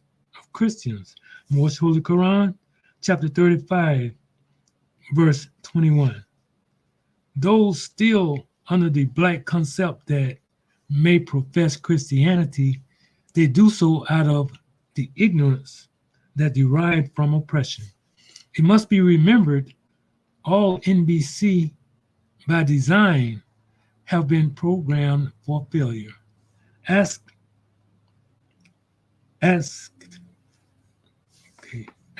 any Hebrew, Muslim, or Jew, and they should honestly reply, no nation in history has ever been successfully freed from slavery while serving the gods of their former slave masters. For the Moorish to be themselves free, they must return the cross, Christianity, and the church back to the European nations. Moorish Holy Quran, chapter 48, verse 7. It does not require a mastermind to decipher the same God-fearing, cross-bearing Christians which killed 93% of the tribal red-skinned natives and legally classified olive-skinned Africans as 3/5 of a person in the U.S. Constitution, 1779, and legally reclassified them as persons equivalent to commercial property in the 1868 14th Amendment, and entering into the year 2000, after 135 years of being hostage as a Moorish nation and being force-fed Christianity with their pale-skinned biblical characters, etc., etc., etc., etc., are the same Europeans which made Black Christians today.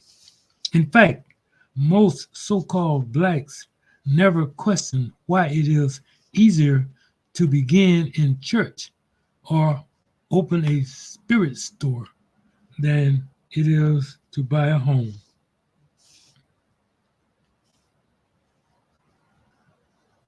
Okay.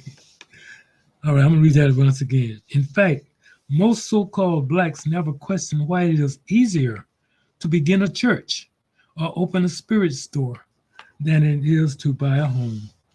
And why those who hail themselves as God-fearing are favored by God by the good old boys.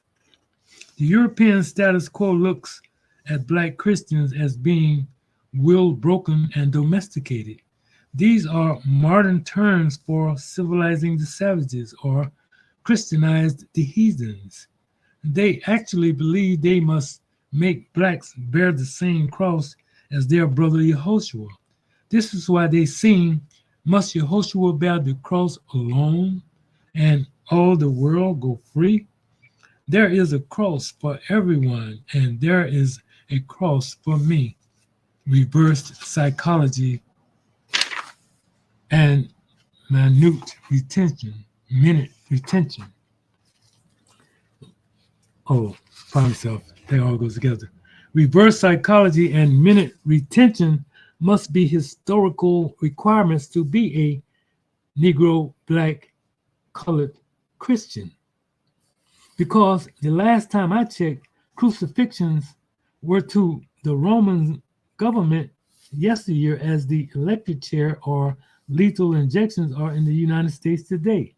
Does this mean 2,000 years from now, there will be an electric chair for everyone and a lethal injection for me? According to Europeans' version of Yehoshua, he died on the cross so that he could join this heavenly Father he often spoke of. To this day, Christianized Africans cling to the old rugged cross to receive their heaven in the sky after they die. 2,000 years of the same netherland, as someone asked, can the Moorish be Christians? Hell yes. No. Divine origins, let me see. Oh, is that it? Yes, sir. Yes, sir. That Okay. was all, grand man. Gratitude. Gratitude. And Islam, gratitude. Yeah, and we want to give honors to our scribes for the reading, and laying the basis and foundation, because it's necessary that our family that's watching know what our position is, and don't assume, that they know what our position is when it comes to dealing with the concept of, the concept of God, so to speak, because most people, when they hear this, they think in the ways that the Romans and the Western people have taught. But when they get a chance to see it from the way that we presented it in the Book of Fire, then they understand what our paradigm is. And, a lot of that's showing also the effects of the Christian culture and different religiosity measures that were brought forth. All of these things must be, the cobwebs of confusion must be removed, so to speak, in order for our people to get any information. So we always do this when we come forth with the Book of Fire.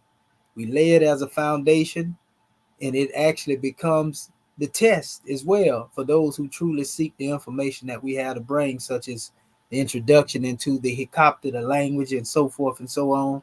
That way it keep those who are diligent here that want to learn, and also those who have no desire to learn and just be trying to peep up in here, it'll get them out the way, because they ain't going to have the patience to sit here and listen to the Book of Fire. See, that's what we talking about.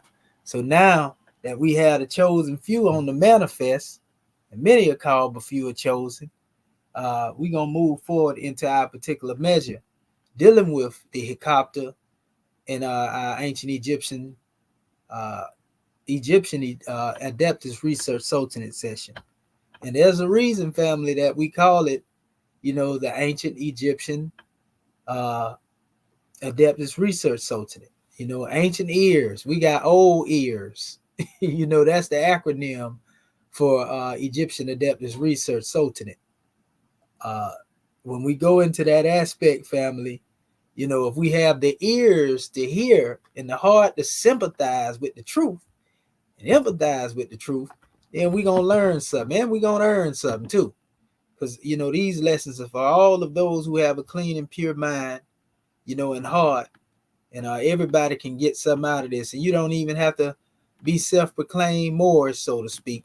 All you got to do is just have a mind willing to accept the truth. And so we are here to teach our people, reach them, and elevate them in their consciousness. Because if not us, then who? You hear me say this all the time. If not us, family, then who?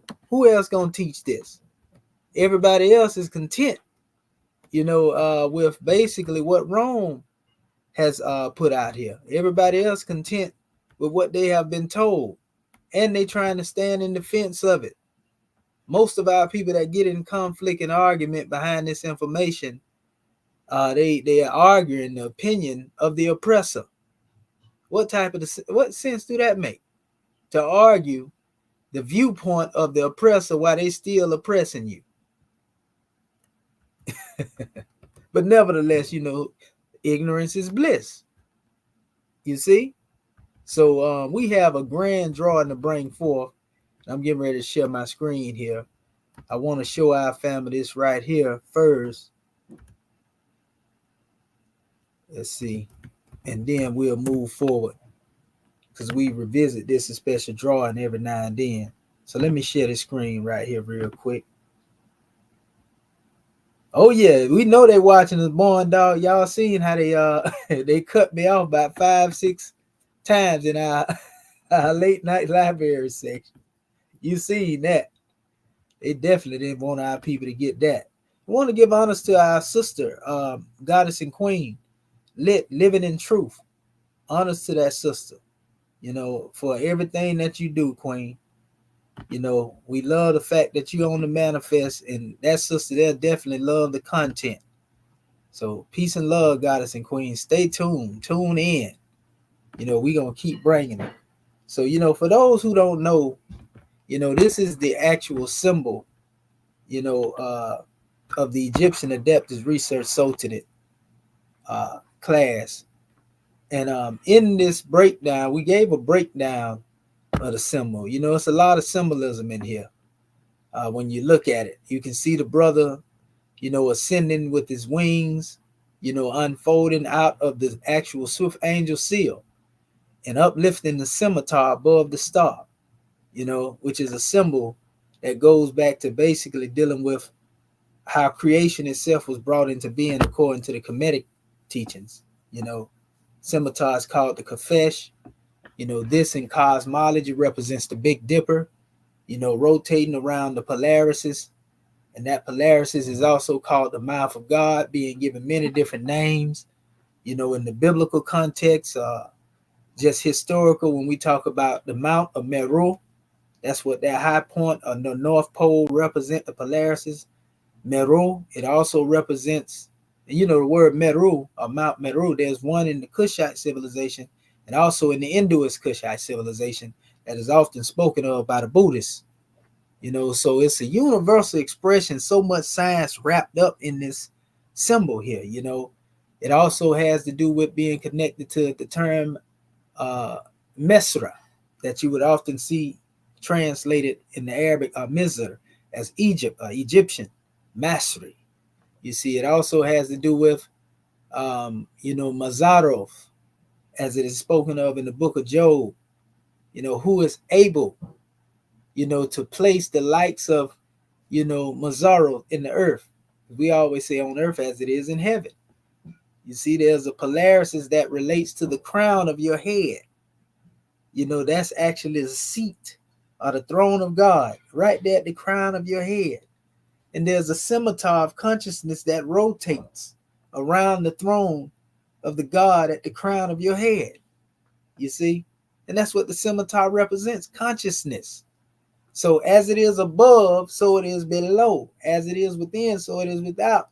The universe is the macrocosm, and you are the microcosmic universe. You see? So when we understand this and we know the seat of consciousness, is above the neck, now we understand why the prophet brought this back, scimitar and star as an adept symbol.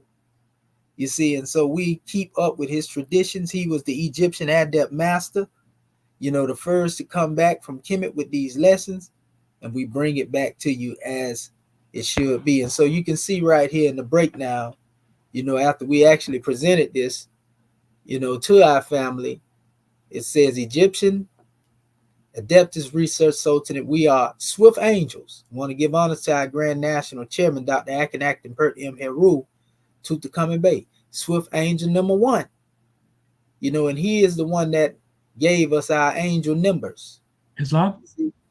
Islam, Brother Marvin, that was Bey. You mean to show your whole screen? Let me open it up real quick here because I see it's kind of small. So okay, yeah. This is just the beginning. It's all right. There we go. Can you see it bigger now? Yes, sir. Gratitude. Okay. Gratitude. Yes, sir. So again, the Egyptian ADEPTUS Research Sultanate session, and this is dealing with the chairman. He, like I say, is the one that gave us our swift angel numbers. And all of us have an angel number, and the number, has a meaning behind it. All you got to do is look up your angel number, and it'll tell you everything about yourself. In fact, we're gonna give you a prime example because this is universal science. Everybody who knows anything about esotericism knows about the angel numbers. And this is universally understood by those who know what they are. But I'm gonna just pull my angel number up, and your angel number gives you some idea about the work that you called to do. You see what I'm saying? Let's see what my angel number say. Each and every one of us got one. I'm just touching on this real quick so that our family can get some insight on how this works. So our chairman gave us an angel number. It tell us here, for example, the angel number 4 shows up as a sweet sign from the guardian angels to remind us we are safe. This number is sent with intention, and all those intentions are designed to lead us deeper into spiritual realm. Angel number 4 is centered around solid foundations, practicality, organization, and welcoming more positive action into our daily lives. Single-digit numbers have a lot of sway and energy. It says, and the number 4 has some essential messages for you, right? Angel number 4, what does it mean? Angel number 4 means balance and stability. The appearance of angel number 4 often shows up when we are dealing with difficult times and when we are a little too stuck in our comfort zones. This number is a sign from our spirit guides that we can mentally and spiritually afford to take that leap because they are supporting us and will pick us up even if we fall. The energy around the angel number 4, it says, can be about bringing in more stability to the 4 corners of our being, the physical, the emotional, spiritual, and mental. It says, when we are pouring effort into each of those aspects of life, we can stand tall and strong and take the risks we need to take in order to reach our ultimate goals. Angel numbers can be seen as directions from our spiritual guides. If this number keeps showing up on your radar or calling to you in some way, it is because your guardian angel wants you to know something significant that will assist you on your spiritual journey. Each number and each number sequence holds its own powerful messages. So depending on the number you see, you should pay attention to the sacred direction stashed within. We can see angel numbers in many places. It says if the same angel number keeps appearing to you, even in mundane ways, like when looking at the clock, or receipts, or street signs, billboards, price tags, license plates, and so forth, this can mean that rather than just being a coincidence, it's angelic messages coming down from the ether. The secret meaning and symbolism.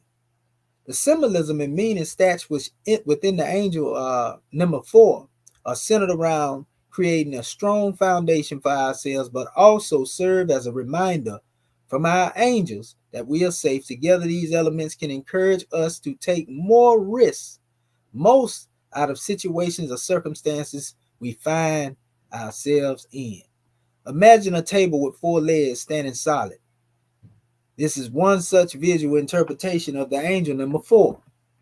Part of the symbolism of this number is also about welcoming positive change in our lives and being open and reflective to all the positive energy, right? And even the negative energy that comes into our world. The number 4 is also linked to the cycles found within our world, the 4 seasons, the 4 phases of life, etc. It is a number of patterns and purposes, shifts, changes, and has deep meaning. Why do you keep seeing angel number 4? It says there are many reasons why certain angel numbers and meaning can appear in your life. Often they are sent from your guardian angels for a specific purpose or to guide you in some way toward a certain realization or spiritual awakening. As angel number 4 is mostly linked to them themes around safety and stability, it can show up during times when you may find yourself struggling with balance or mental well-being. It can also show up as a wake-up call to propel you forward on your path. Here are some of the reasons why you may keep seeing angel number 4. A sense of safety. One of the main reasons for seeing angel number 4 is because your angels are sending you a sign that you are safe. It says, when we feel safe and supported in this world, we are better equipped to follow our hearts and not let self-doubt hold us in place. Your angels want you to know that you are protected and also powerful. So you should feel encouraged to fly without fear of failing or falling. You see, overcoming problems. Another reason for seeing the angel number 4 can be a solid reminder that you can and you will overcome your problems.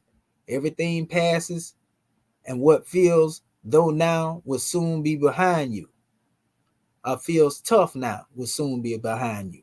It says, take the lessons, lean into spiritual growth, and trust your intuition to guide you where you need to be. Building balance. The number 4 is beautifully balanced. Anything with 4 legs is harder to knock over. And this can be a good reminder for those who want to build solid foundations. This number shows up to remind us to focus on all angles or angels of being. It says not just spiritual, but the emotional, mental, and physical too. Look to this crystal guide to help you find stones that will support this balancing act. You know, angel number 4 significance. There's so much significant meaning within each and every angel number, and angel number 4 is no different. This number shows up with guidance from angels across all different avenues of your life. It can be rolling into your world with messages around spiritual enlightenment, your creative projects, your twin flame connections, your love life, your career goals, and with directions for your personal life. Here are some of the ways in which angel number 4 can be relevant and ready to guide you on your life journey. Angel number 4 in career and finance. When it comes to your career, angel number 4 can be a sign that leadership role is on the cards for you. This number can show up as a reminder that now may be the time to double down on your career path and dedicate yourself to hard work. As a number of stability and solid foundations, angel number 4 can also be the deep breath you need when times are feeling tough. When you have been considering making a switch in your career, this number is also a green light from your guardians to make the move. Angel number 4 in its biblical meaning. In the Bible, it was the 4th day that God created the material world. He also created the sun, moon, and stars. The symbolism of angel number 4 in this context can point toward our physical reality. It says how we can celebrate this and live happily a happy life in this reality of ours. It says the number 4 can also be linked to seasons and the need for balance. For example, we need the darkness of winter for preparation time so we can leap into the spring. It is a number that reminds us to embrace both the dark and the light. And angel number 4 in its spiritual meaning, it says there's a lot of spiritual meaning in angel number 4. It can be a sign from your personal angel team that you need to focus on putting good intentions out there, ensuring that you are looking after your spiritual and mental well-being, and also that you are turning inwards to seek your own wisdom when needed. As a number related to safety and stability, yes, your guardian angels are always there for you, but they also want to remind you of the importance of showing up and being there as a tower of strength for yourself too. It says, look to these gemstone bracelets and worry stones to help you build strength. Angel number 4, love and relationships. One of the big themes behind angel number 4 is related to unconditional love and the sweetest support. If this number keeps showing up for you, it says in your view, and it's probably beauty, and you feel its message for your romantic relationship, it could be a reminder of the importance of nurturing healthy relationships with those around you. Your angels may want you to know that right now you need a love that is going to make you feel safe and supported. This love doesn't have to be romantic love, but love from family, friends, and community. And remember, it takes a village. If you are single, it can be a sign that someone is going to enter your life soon who will help you feel safe. Angel number 4, twin and twin flames. There are some people who just know they have a twin flame, although not everyone does. A twin flame refers to the other half of our soul. The belief is that our soul was split in two before birth and each half was placed in a different body. Fate will bring us back together again at some point, and that twin flame reunion will be intense, rewarding, and full of personal growth opportunities. If you see an angel number 4, it can be a sign that your twin flame relationship is moving toward harmony. Angel number 4, numerology. In numerology, the angel number 4 is a sign of love, support, and finding your own inner strength. It's also a number that reminds you, it says your angels are working alongside you to keep you safe and steady in this world. The meaning of the number 4 lets us know that the angelic forces are aligning with our own purpose, granting us the power and protection we need to move forward and get what we want in our everyday life. In numerology, this number can also point toward reason, rationality, but not being held back by this, but instead using the knowledge to make calculated risks that send us surging on our spiritual journey.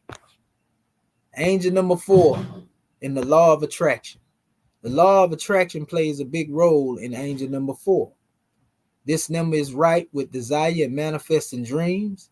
It's a reminder from your guardian angels that by doing the hard work and sending out solid intentions and positive energy into the world, that you can reap your rewards.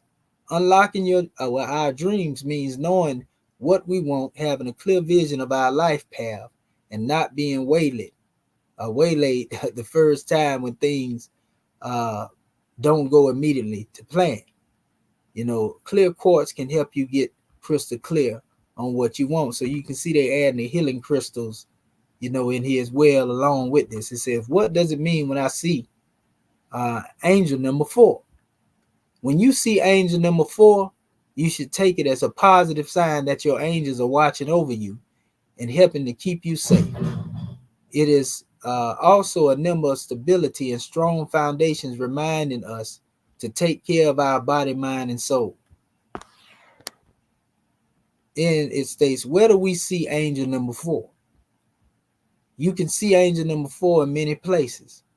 If the angel number 4 keeps coming into your life in phone numbers, license plates, page numbers, clocks, addresses, then this could be more than coincidence.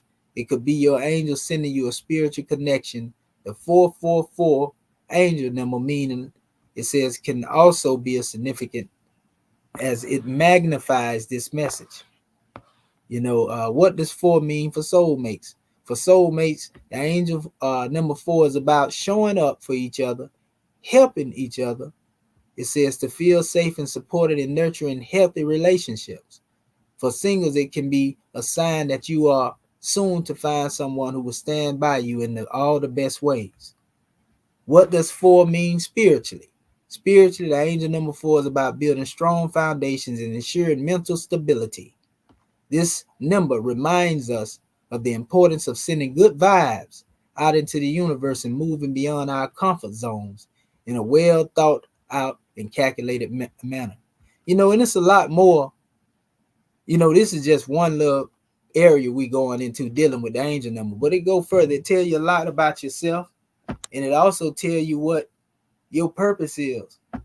And other individuals are able to draw from that goodness, so to speak. So there's some importance behind your angel number. All us got an angel number. We should look into that.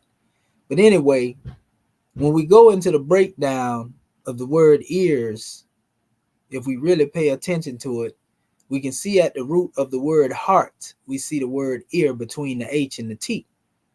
So heart, we are told, is the nearest place that we can meet the great God Allah in our Moorish American questionnaire, the 101s.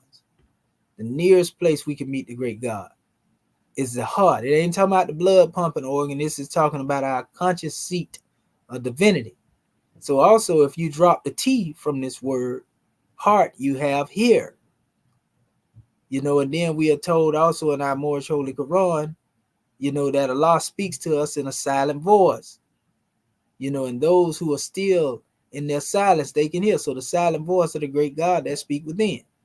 So we're dealing with the nearest place we can meet the great God, our consciousness in the silence of the voice of God speaking within us.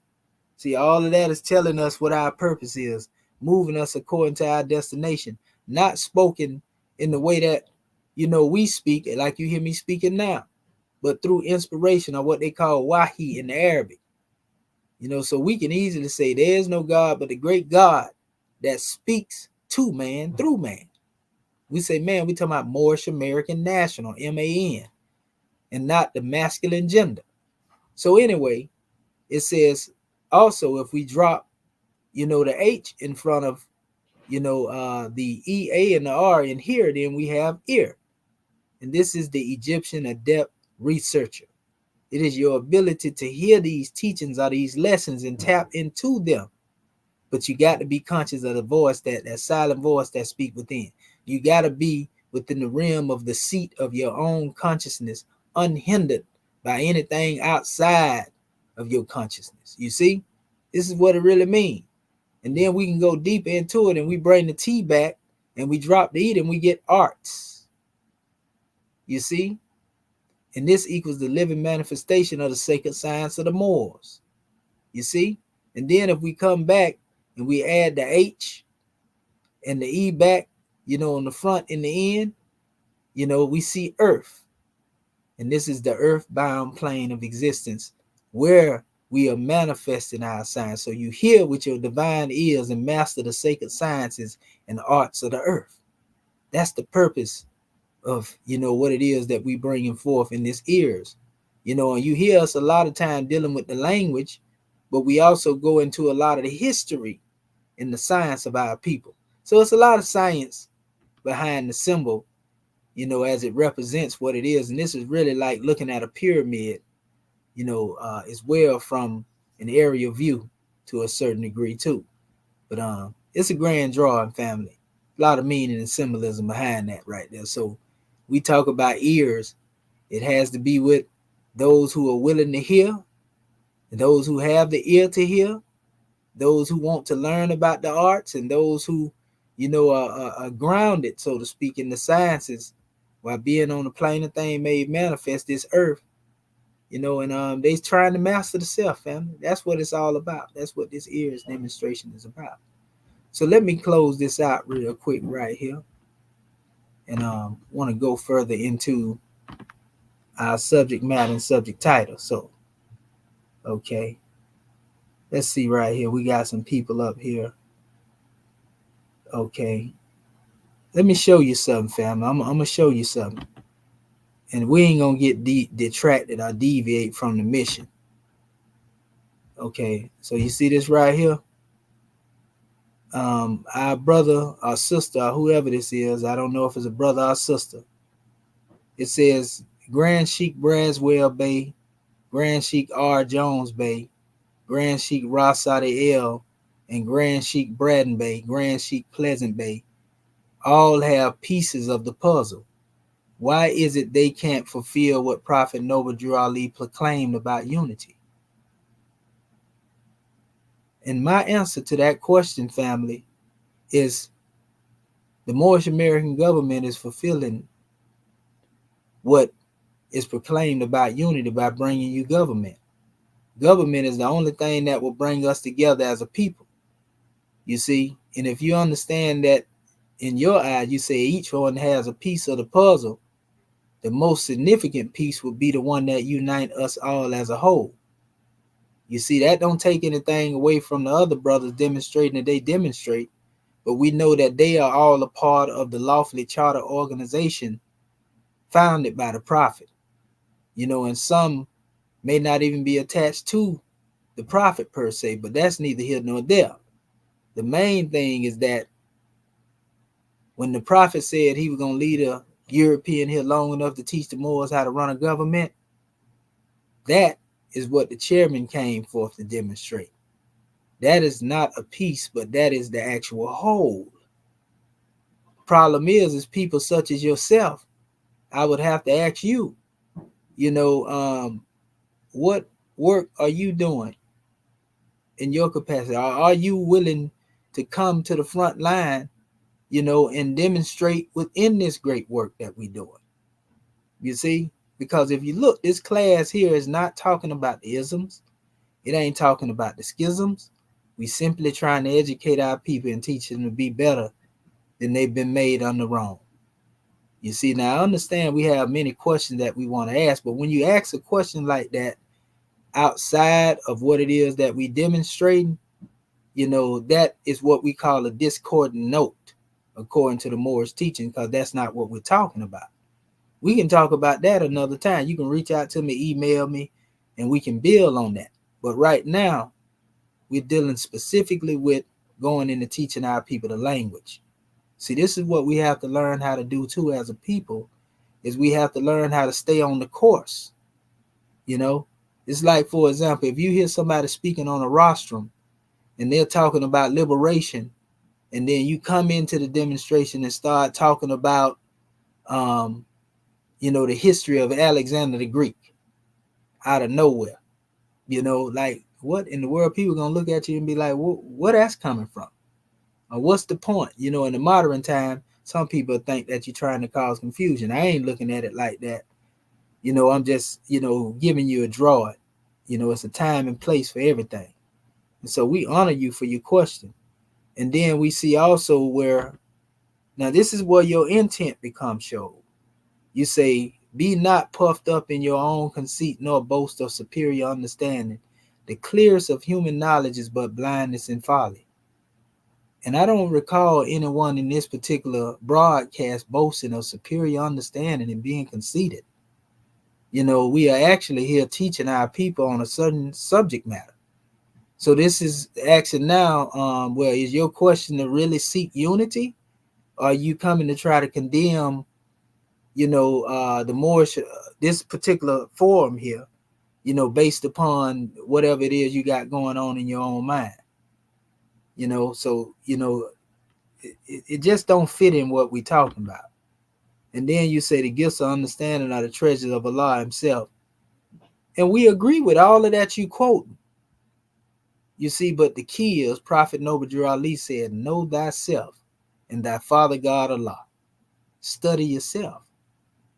You see, and you say right here, it's not my intent to cause discord. I came into this just recently. Okay, so if you just came into the teachings recently, and it's not your intent to cause discord and you want to learn, then you should sit here and learn whatever it is that you need to learn, and then make your determination later. But if you sit here to learn, you wouldn't make these type of quotations here, where you are clearly basically putting measures out there where you're trying to check somebody. You see, like you coming up in here to check something. See, one thing about me, family, I ain't gonna go back and forth and argue with you, but I'm gonna call out what it is. I ain't gonna let you hide your hand when you put something out there. So if that's your intent to just, question, all is well. But if that's the case, then just ask the question, and no need to quote certain things as if you are directing them somewhere, because we will take it exactly as you put it there. So that being said, we're going to keep it moving. And welcome to the forum. This your first time me seeing you here. You welcome here. Nothing against you. But, we letting you know that we hear exactly what you're saying. And we giving you a favorable reply. And may you grow as a result of what you learn to know of what we demonstrate. Peace and love to your family. All right. So let me get back to our measure right here and go a little deeper into this, because we got a little ground to cover. And like I say, we're going to do this openly together, family.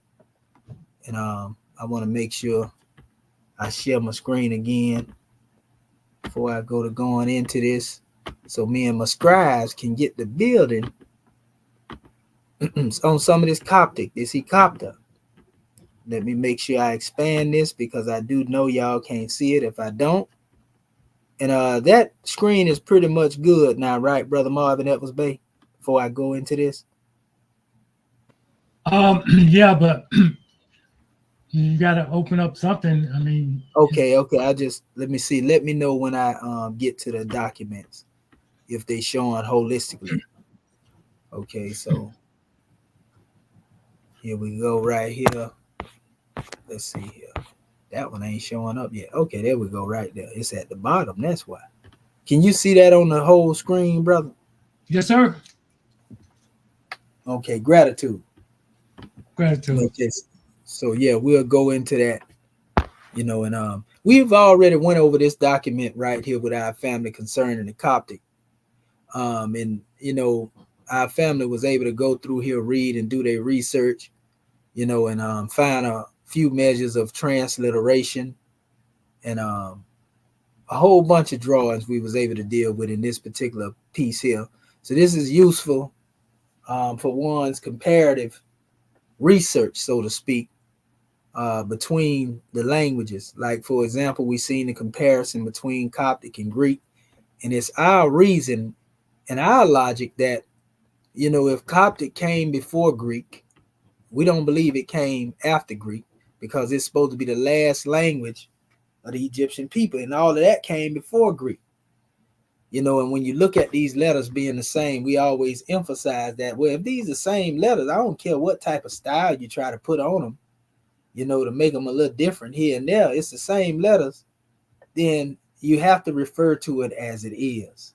And that's the Heka-Ptah. And once you understand that it's Coptic, then you get outside of the other stuff. Then you hear, they say, well, all right, there were 7 letters or 6 letters added or taken away. None of that means a hill of beans, outside of Rome trying to create what they did. We even showed here where Greek was trying to put themselves in the mix when they know they come after the Heka-Ptah, but they're going to try to place themselves here when we know what they're calling Greek is Phoenician. So you can't pull that over on us. But notice how they try to take it right up into the Russian here, right? Then you already know after that right there, they're going to try to give credit, to the English and so forth and so on. So this is the type of stuff you have to be aware of and look out for. We don't have to go over it again, because we done emphasize that point so much using the hammer repetition. Everybody should know this by now. So they have a bunch of sounds up in here we see in this document here. There are a few words that you can pick up on and learn. We can also see the similarities. And we was talking about this earlier. I mentioned this earlier to the scribes on how easy, it is to really pick up on this. All we got to do is just learn specific letters in the Coptic. For example, you see the N and the O is the same as it would be in English. When you look at the F, okay, well, we see this is the form of the F, and you can say it's more like a backward expression of a F with a curvature coming off of it. If we want to just say, well, this is some type of stylish type of F right here, but it looks more like a Y. You see, but I can see if you turn it backwards, okay, this is a stylish F. But anyway, then you have R, which we always know is this symbol that looked like a letter P, and then the I. So the I is the same, the O is the same, the N is the same. So the two letters here is what we must become familiar with in order to make this word out. And we see that this word Nafri actually means high or good. You see? Then we can see the next following letter. This word, which is Nani, right? And we see the N and the A is the same. And we see N-E here, and we see an A interjected in here to give you the expression of how this E would be brought forth, like name, like rain. So this is Nane. You see, Nane. And so that's how you say that. That simply means good as well. Another way of saying good. Then we can see here that this is pretty close to being exactly as it is. The only difference is if we look, we see the AT. You see, AT, and then we see O here. Then we see O-W-I. And so the W will be this symbol. And this actually uses, sometimes they'll use this for the letter O itself as well, and sometimes U, you know, but nevertheless, it's using it for W, and it's actually doubling up the W, you know. So this is Ata'awi, you know, morning. So it's not really a whole bunch, so to speak, of much that need to be changed here, you know, other than recognizing this as it relates to the W. This is also one that is Rohi. This means evening. And if we look here, we see again that R, which looks like a P. We see the O is present. So this is the thing that's going to be different from the way that this word is actually expressed. And then we see, remember I was just saying that U and the W, sometime it becomes U because they're all pretty much related to each other, U and W, in the realm of vowels especially. So this is the H and the I. So the only words that are still intact as they would be, and there's no big difference in them, is really the letter I here and then the letter O. So this letter, the P looking symbol, this little symbol here, and then the one behind that, these are the three that are foreign to this particular word that we will see in our transliteration. You know, here it is again, Nane, same word up here, and then they added it together to the Atu-Awe, you know, Nane Atu-Awe. So we learning a little bit of the Coptic, Heka-Ptah. Good morning. This is how you say it. Nane Atu-Awe. Good morning. Nane Rohi. You see? Good evening. See how it's building the elements up to make whole words? You know, so like literally, you know, this is easy. And the same thing we follow here. You can see here the letter E is the same. We see the H. We need to become more familiar with it. We see the O is the same. Then they use the O instead of W or U for this same symbol. So we can see this is interchangeable, O, W, and U. And we do know that in sound shifting, they are relative to each other. The O, U, and the letter W, they are relative to each other. So this is Ehu, and this is Day. Go ahead, Sister Curta Bay. Islam. I'm a little bit confused. That word where you say the E and then that thing that looked like a backwards S. So that's a letter H. Yeah, the H. I thought what I saw somewhere. Can that also be the Y?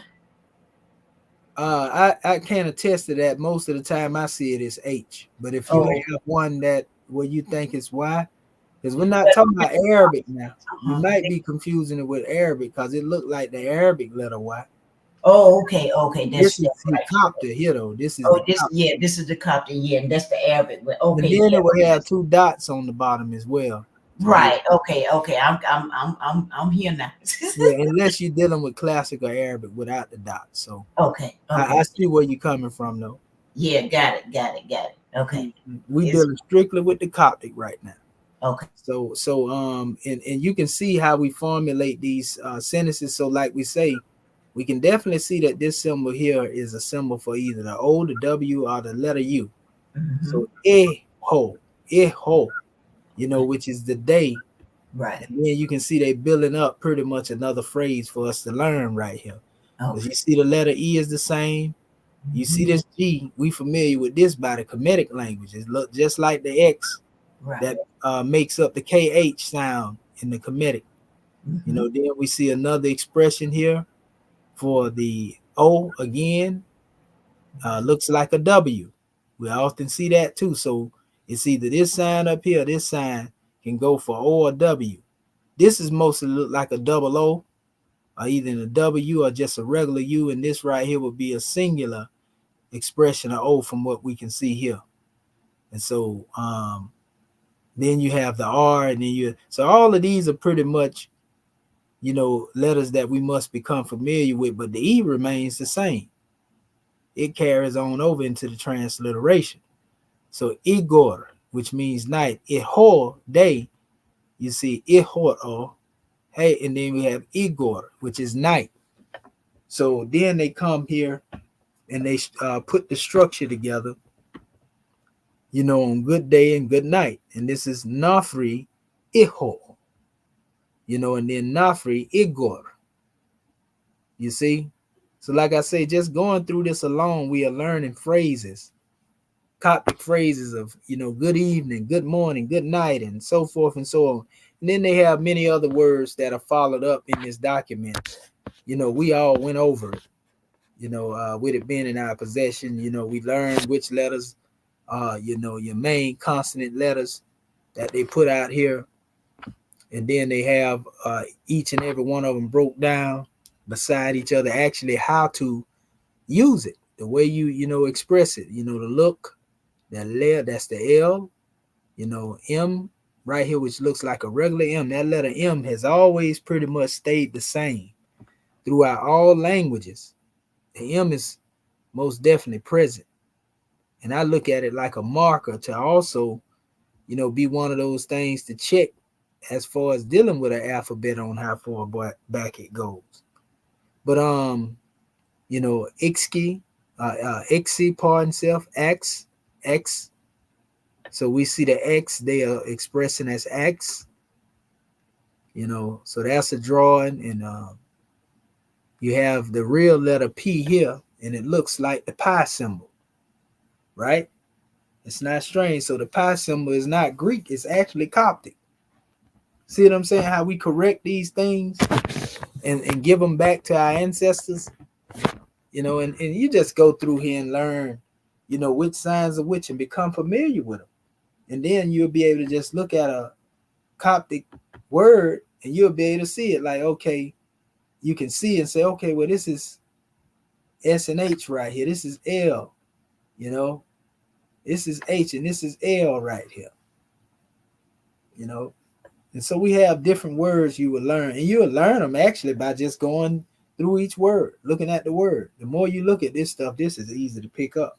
I don't see no real rules, a whole lot of rules involved with the Coptic, other than maybe trying to learn how to properly pronounce it. And if you know Egyptian Arabic pronunciation, you pretty much got it.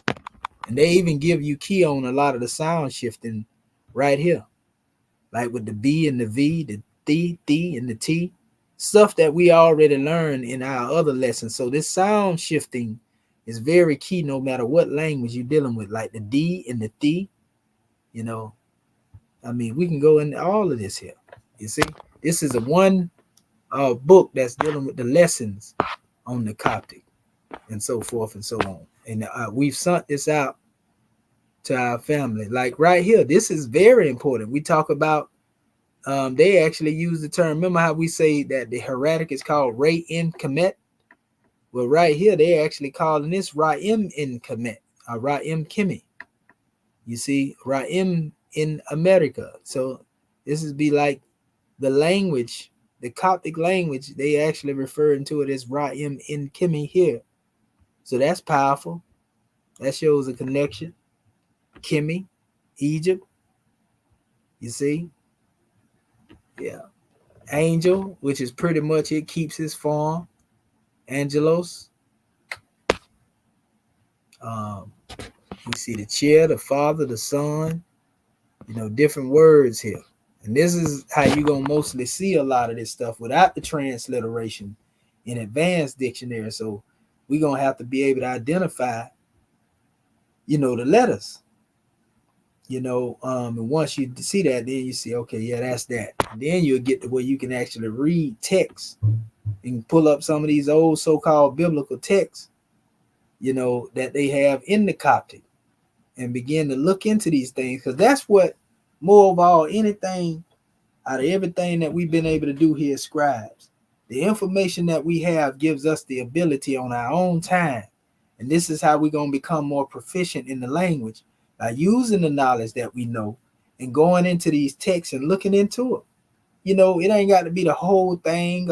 If you become advanced to do that, then so be it. But, just going in there and looking for different words and going into the text, being active with the text, having it tangible to you and going into it, researching it. That's what's going to really ingrain this information. That's how you're going to immerse yourself in learning this stuff. Because if you don't use it, pretty much you lose it. You see? So when we come through these sessions like this, we don't just stop at the session, and okay, we on to the next one. So I ain't gonna know. We should still be studying on our own time, going into these particular areas. So, you can see all the numbers here in Coptic and everything. And y'all know this is what we dealt with the Lord's Prayer from when we was building on that last week. So before I move forward, I want to stop and reach out to my scribes and see if they have any questions or comments in reference to this special draw and clarity, a mind that come to our people, anything that our family want to speak of. Islam, scribes.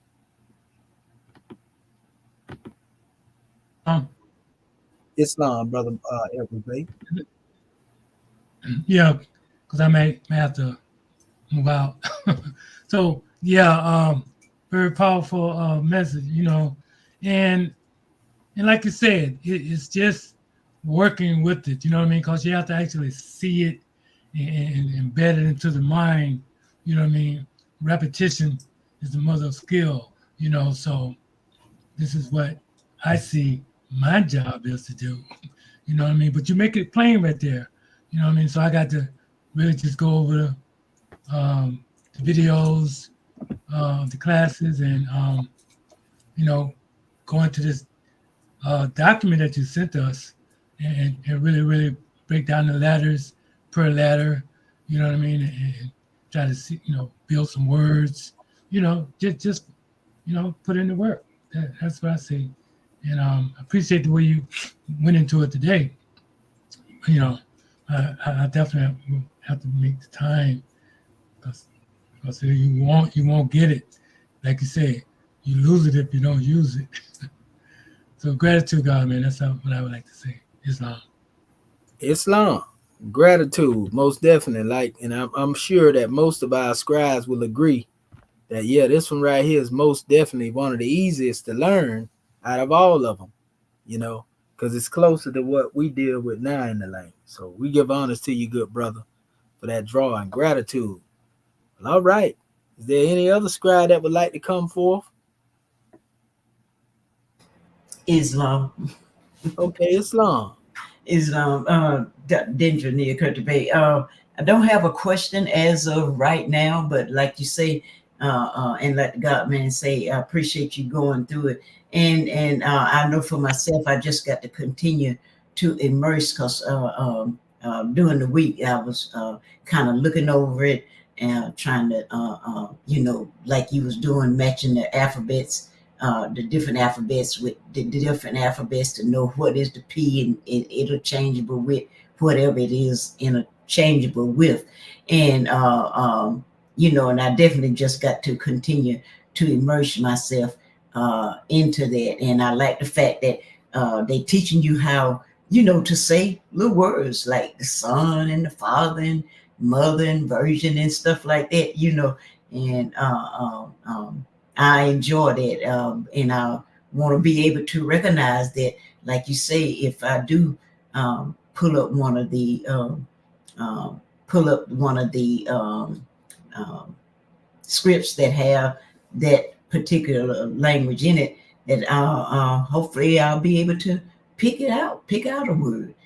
That's my goal. You know, in Islam, gratitude. You know, I always and it is kind of, it's easier, but I have to use the hammer repetition for me. I have to hear it and keep going over it. That's why I keep going back, listening and listening and listening, because that what really helps me, using the hammer repetition. Islam.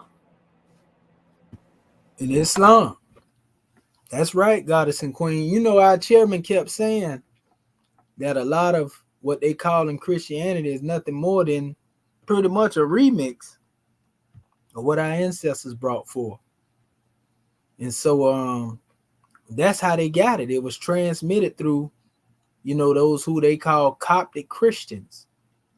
You know, and when you get into the Coptic, so-called Coptic Christians, they are really the heirs of who you call the Essenes and the Nazarites, or the Nazara, you know. These were the ones who actually had the Kemetic teaching indirectly, you know, and receive and preserve those traditions. And when you get into that knowledge, you understand how, you know, certain elements were taken into the Coptic. You know, like when we look up most expressions, we can show you that the Ankh, you know, was their symbol, the key of life, as opposed to a cross of death. You know, so that lets you know it's a lot of other measures like the seed and the flower of life symbols that the Coptic church use. A lot of that comes from Kemetic monuments that connects to Al-Sa, and you know, Al-Sa was the deity of fertility as well. So, you know, I just wanted to bring that forth. And, you know, fertility goes into resurrection, and this is where they get their Easter concept, and, you know, all this here. You know, it's a whole bunch of stuff that we can show you that they have veiled under symbolism and allegory. You know, and most of the people that have no knowledge of what they're looking at. They can only say what has been taught to them about this particular thing, what they are studying as what they call, you know, Coptic. You see, in most cases, we already know when we look into this history, they're going to hide the indigenous Copts. So it's up to us to do the research, and we can find, you know, who these original people were. And we know that they was mostly our people. We showed this to our people. So, you know, any other scribe would like to speak? Islam, Grand Secretary of State. Islam, gratitude, having already risen, giving praise and honor we're due, and gratitude to our family, our scribes online. Gratitude to Act One, and also to you, Dr. Shahi, for actually going through the lessons as far as the Coptic is concerned, because for me it was like, because I was trying to deal with the Lord's Prayer. All right, let me see where I was into the Arabic, dealing with the Lord's Prayer and matching it up with the Coptic. But thank you for taking us back to the basics, so that I'm not trying to, you know, get too far and haven't missed a step as far as going deep into the Coptic. Even though it's easier, but still I've got to, as my Moorish kin has stated, I've got to deal with the hammer of repetition as well, because when you were breaking down certain words and comparing the letter to the Coptic to the letter which was familiar to ourselves, and okay, these two symbols are the one that you're not familiar with. So that was a great blessing for me to, because a lot of times that other self will try to say, oh, it's too much. You know, we don't have time for that. You know, when you're talking back and forth to yourself. So just that little exercise stated that you already can see the similarities in dealing with the letters. So just take your time, go through the thing, and then in immersing, I love that demonstration in reference to going through the other texts and just, get more comfortable and in tune with it, so gratitude more. Appreciate that measure. Oh yeah, gratitude, and yeah, most definitely. It just a little time and dedication, and you can definitely see it. I didn't bring this out, but we gonna show this to our family. I didn't want to start with this first. This is an actual dictionary. This is why it's necessary. We got to learn to be able to recognize, the Coptic as is. For example, we already know. Who can say what this word is by looking at it? If you were just looking at it. Can you blow it up a little more? Mm-hmm. Yeah, I was about to say that. He may not can even hear you because his signal is. Okay. Hold up. Yes, I can hear you. I know what y'all talking about. This right here. I'm sorry, Morris. Every time I open that background up, I have to trade them out. Okay, there we go. So yeah, here we go, right here. Pardon self family.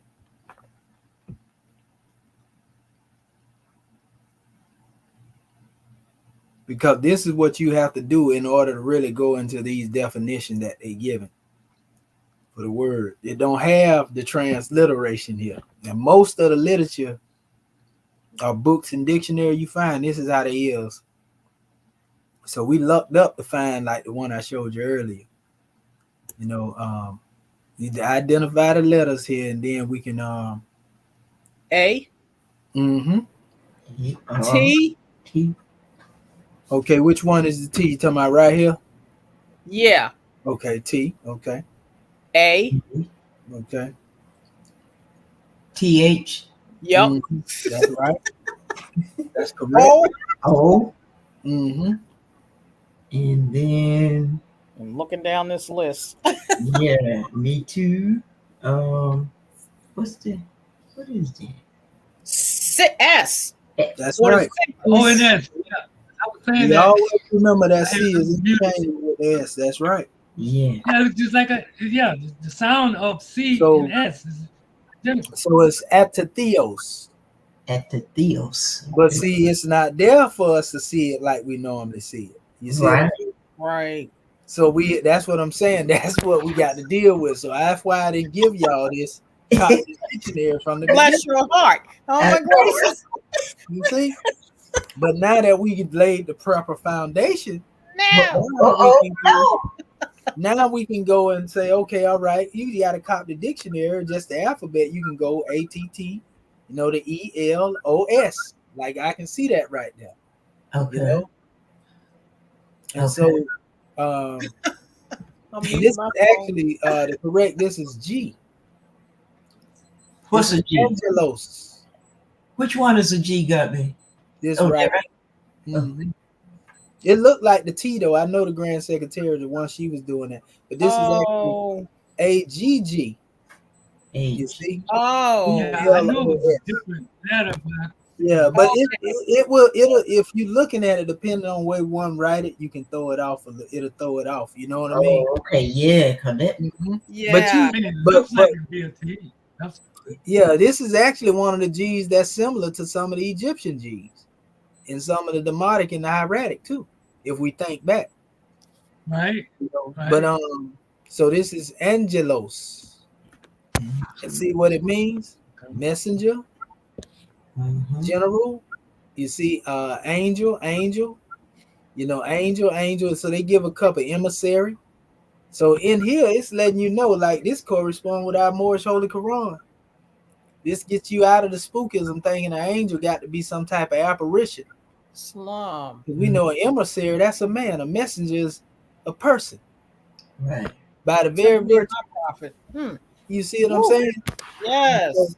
And just like up here, the other word that we was dealing with, and this is actually agathios, which is good one. Good, the good one. You know, God the Father, you see they putting certain things in like epic divine being, epithet of the divine being, and so forth and so on. Benevolent superhuman being is for angel, we see. See how they giving these deeper interpretations here? Yeah. Malevolent human. So they're talking about humans. So now you understand that an angel can be a human. Mm-hmm. You see, divine beings. Um, Go ahead, bro. where's your? I think you So gotta make the screen bigger.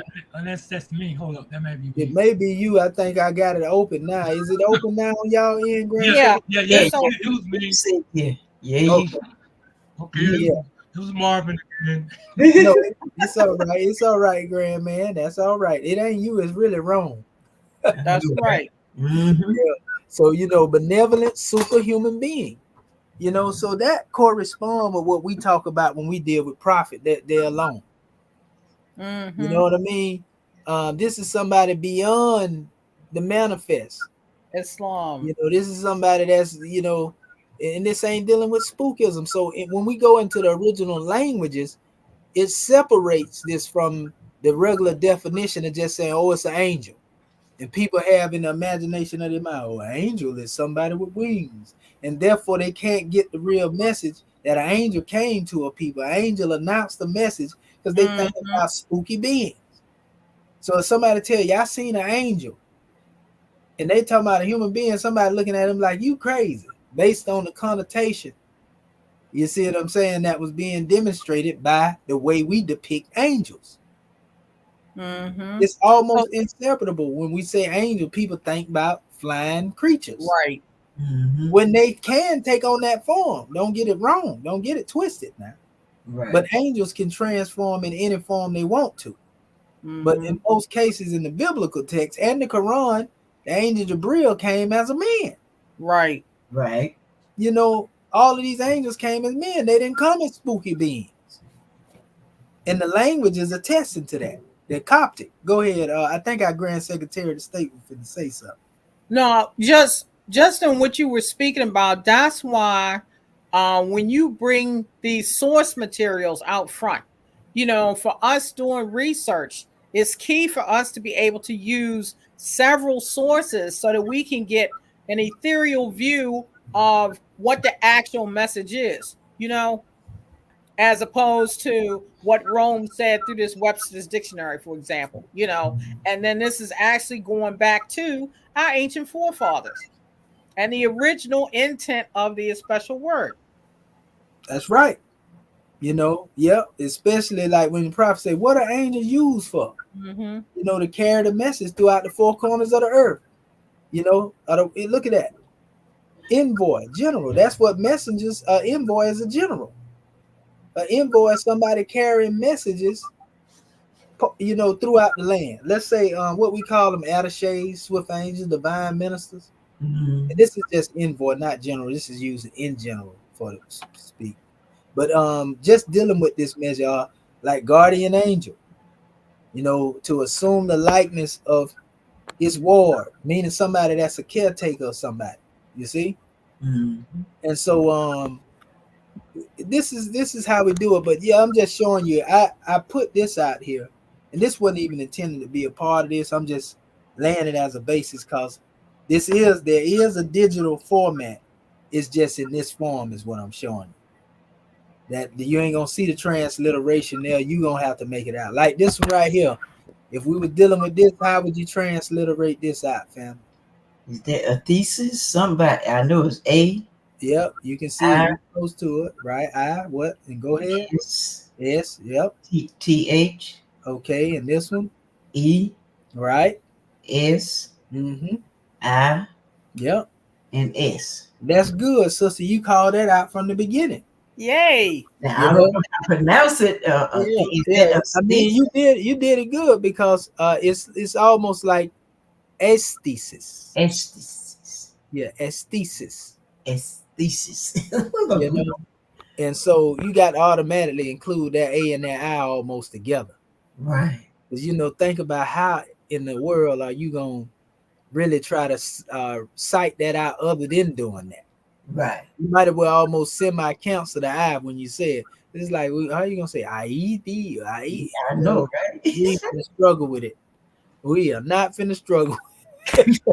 You know my So, tongue get you tired. know, right. And this word right here is perception.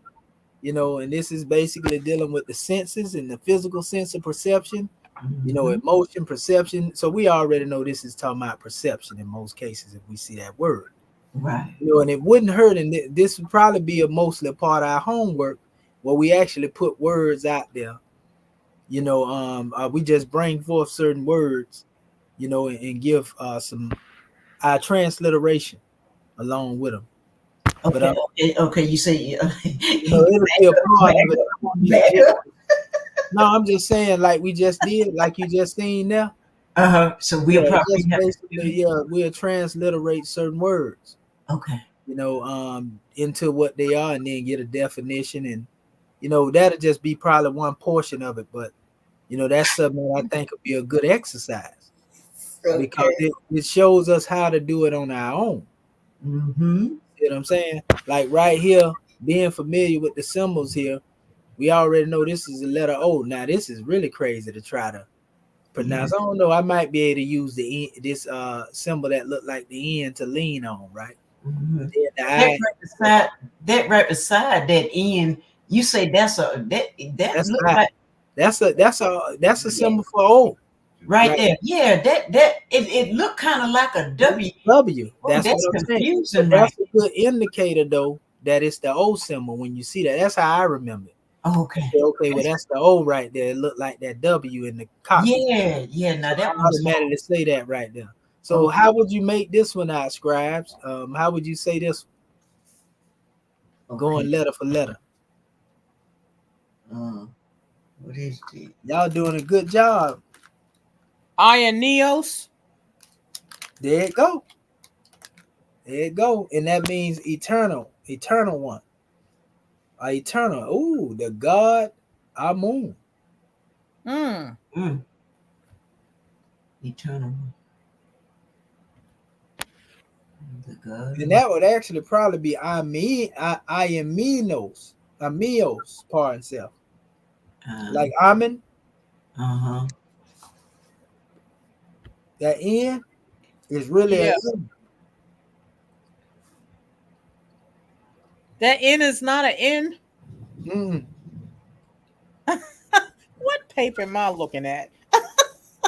Okay. I got see because No, I had pardon a self. small N. Wait, Grand Secretary of State. I'm mixing them in. I'm sorry. Okay. You right. Spell that word again. That's No, A. she said it right. Ioneos. I'm mixing them in. Oh, okay. Now, Okay. what they did is they put the two definitions here, a part of the one, but normally they just give one. It's two, one and two eternal, and then they dropped into the other. And so they, I don't know, Oh, they look like they you see how it looked like they combined. yeah. And so I was looking at this one here and this one. So Okay. it's cool though. That's all right. It's actually look like Amen though. Yep. If you Yeah. look at it though. And that's the Y. You know, so you know, I'm the same way we all pulling this measure in, abreasting ourselves, but that's right. On Neos, eternal, and then we come down here and we deal with eternal again, and we come into Amen, which is obvious because we know that Y is interchangeable with the letter I, right? Right. Yeah. And sometimes we'll see it as AM, just IN. Sometimes we'll see it as AMON, but the way they're spelling it out here is AMOYN. Mm-hmm. But you still can see it though. So gratitude, Grand Secretary of the State, for that drawing. This Islam, and right here, I can see ANAT. That's the T we was thinking about earlier, but see how I got the other one on here? Uh-huh. That's why we Yeah. thought it was the T, but it was the G. This is the actual T. You see, and this is ANAT, and we know this is O, and this is L and H. And so, how would you pronounce that one out?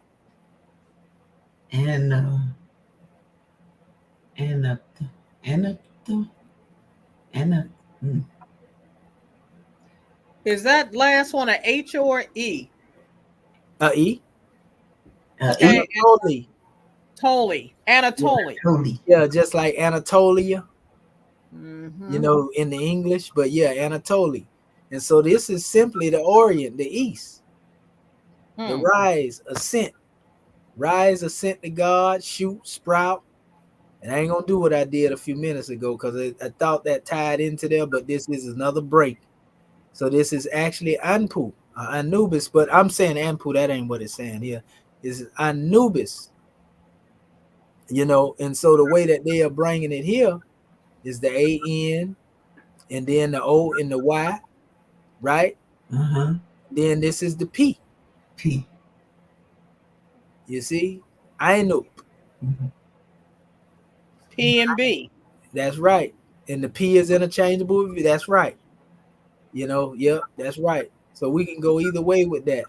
And so that's Anu, Anpu. Like they're trying to go close to Anpu, and it makes sense because Anpu is a Kemetic word as opposed to the Anubis, you know, way that they say it.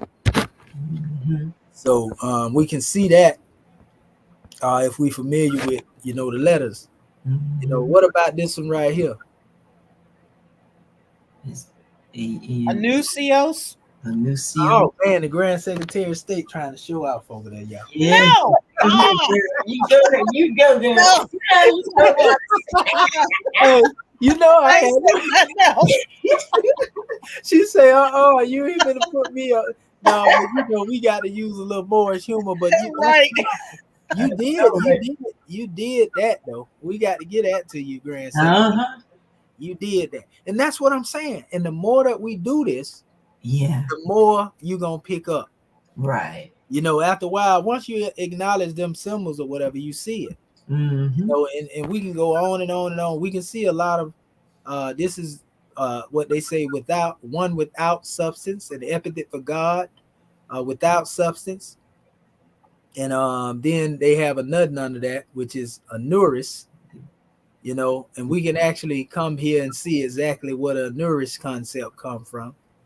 We know that's going into the U, then you have the R and the PE, but you can What's that see it. backwards S again? The back was S. I Is- want to say it was a. Go ahead, fam. Oh, the back was it? Thought it was a U, if I ain't mistaken. I'm trying to look. I'm trying But to it's find. carrying over into, if I ain't mistaken, it's a U carrying over into this O right here. Oh, It may be. Um, I don't see the back was it. that's what I'm looking. I'm going on the second page now. I'm trying to find this yeah, thing. go ahead, take your time. It's there. It's just it's just drawn. It's just drawn in a different way, Yeah. and you'll see it up there once you scroll through it.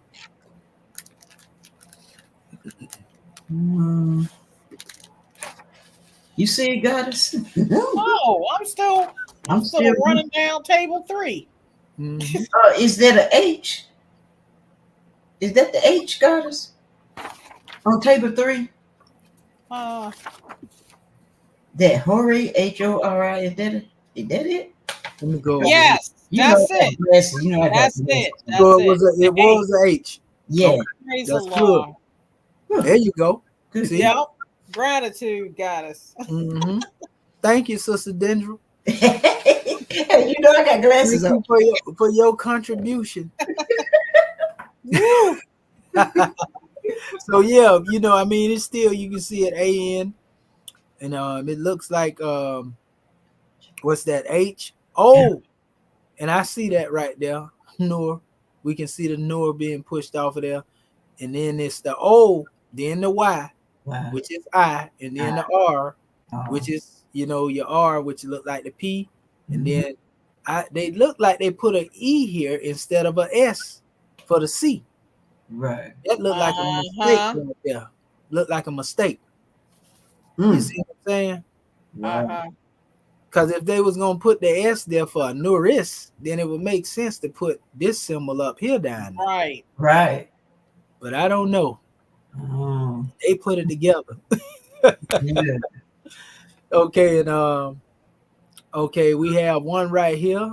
What does this one say, family? I see some things in here. Look like a B. APO. What's the other? Yep, the BP. Okay. And go ahead. What was the next one? E-O. Now that can be 2 letters right there too. Yeah. A D, or it can be a D. T. That's what I give her say. Is that a D? It can be a D or T. And then we have also this is E right here, right? Coming behind it. And then we have M, and this is the E right here. And then I. Because I ain't gonna say S because I know that's the S up here, but they'll throw you off with something. So this is APOS apostome. Apostrophe. APO, and you okay? And That that's fourth the E. one is the one that looked like a pyramid. That's a Yeah, it's D a or T. T. Yeah, you can go with either D or T, either one. AP. Yep. Yep. And this is apostome. That's what it looked like to me.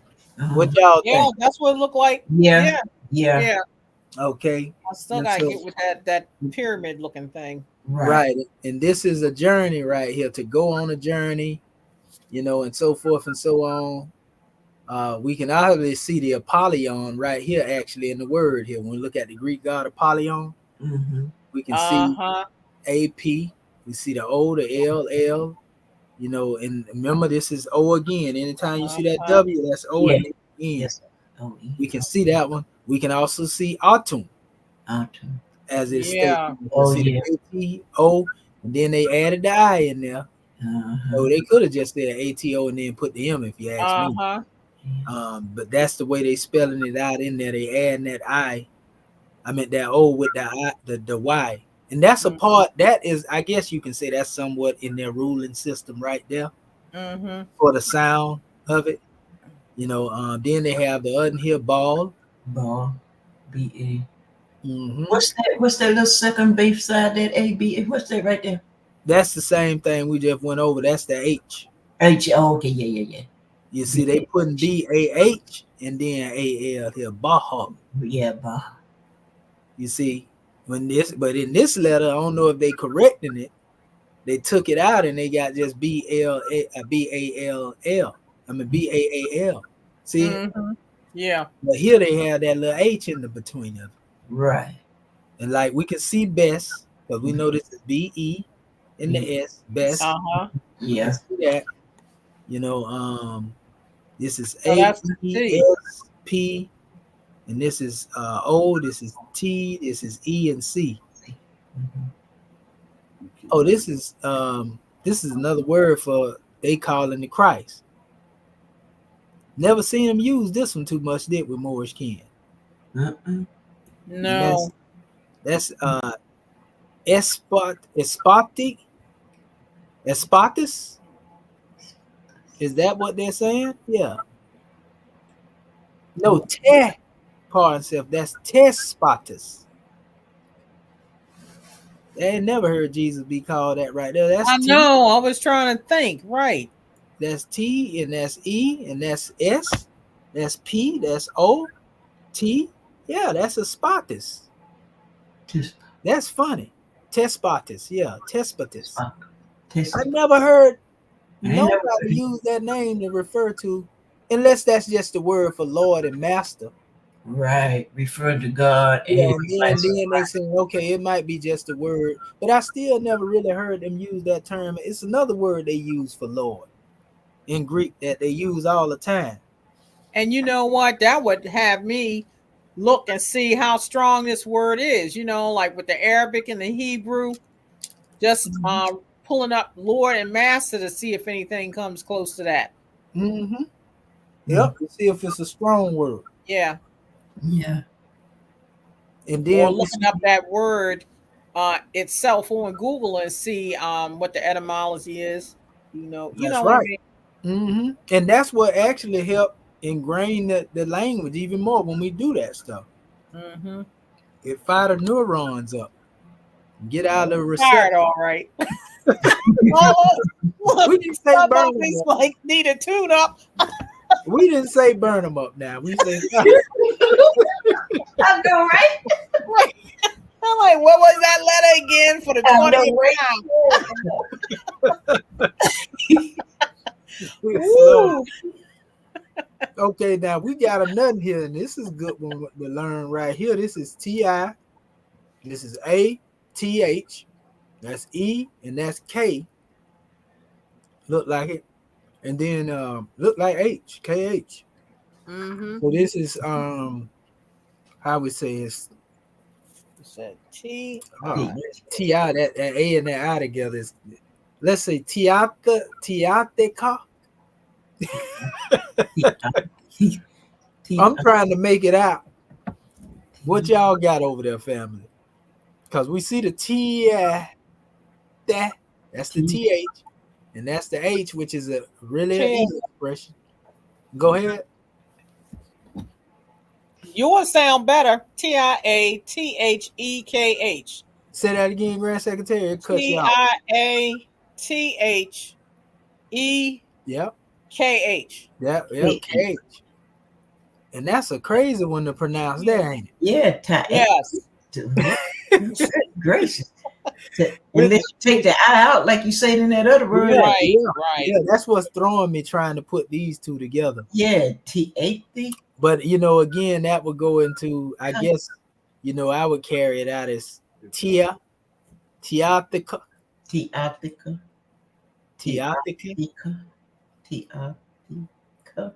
That's the way I would say it. Yeah, because we can add. Can we add vowels like we do in the other languages, like that KH putting something there? I like mean, they mostly have them there, but sometimes I seen where you can add them too, though. Mm-hmm. And so here we see, it means covenant, compact, old covenant, new covenant. This is definitely covenant, testament, will, and so this is basically the tool, and I want to show y'all how I got here too, by the way. Because we'll go into this is like a future reference, but I did it to show y'all why I hadn't gave y'all this tool, right? Oh, I didn't want to take y'all way out there. Oh no, Lord have mercy. Look, how you know we ain't already way out there? I know, right? Oh my goodness. no. We having fun. Oh yeah. So you just take a word and you can go here. You can put a Coptic word up top here. I just go to the English word and I just say Lord, like I put God in the other, and you just hit go, and then it'll take you to the words in that area. Like we already know the word Abba mean Lord. Yeah. Father, and so forth and so on.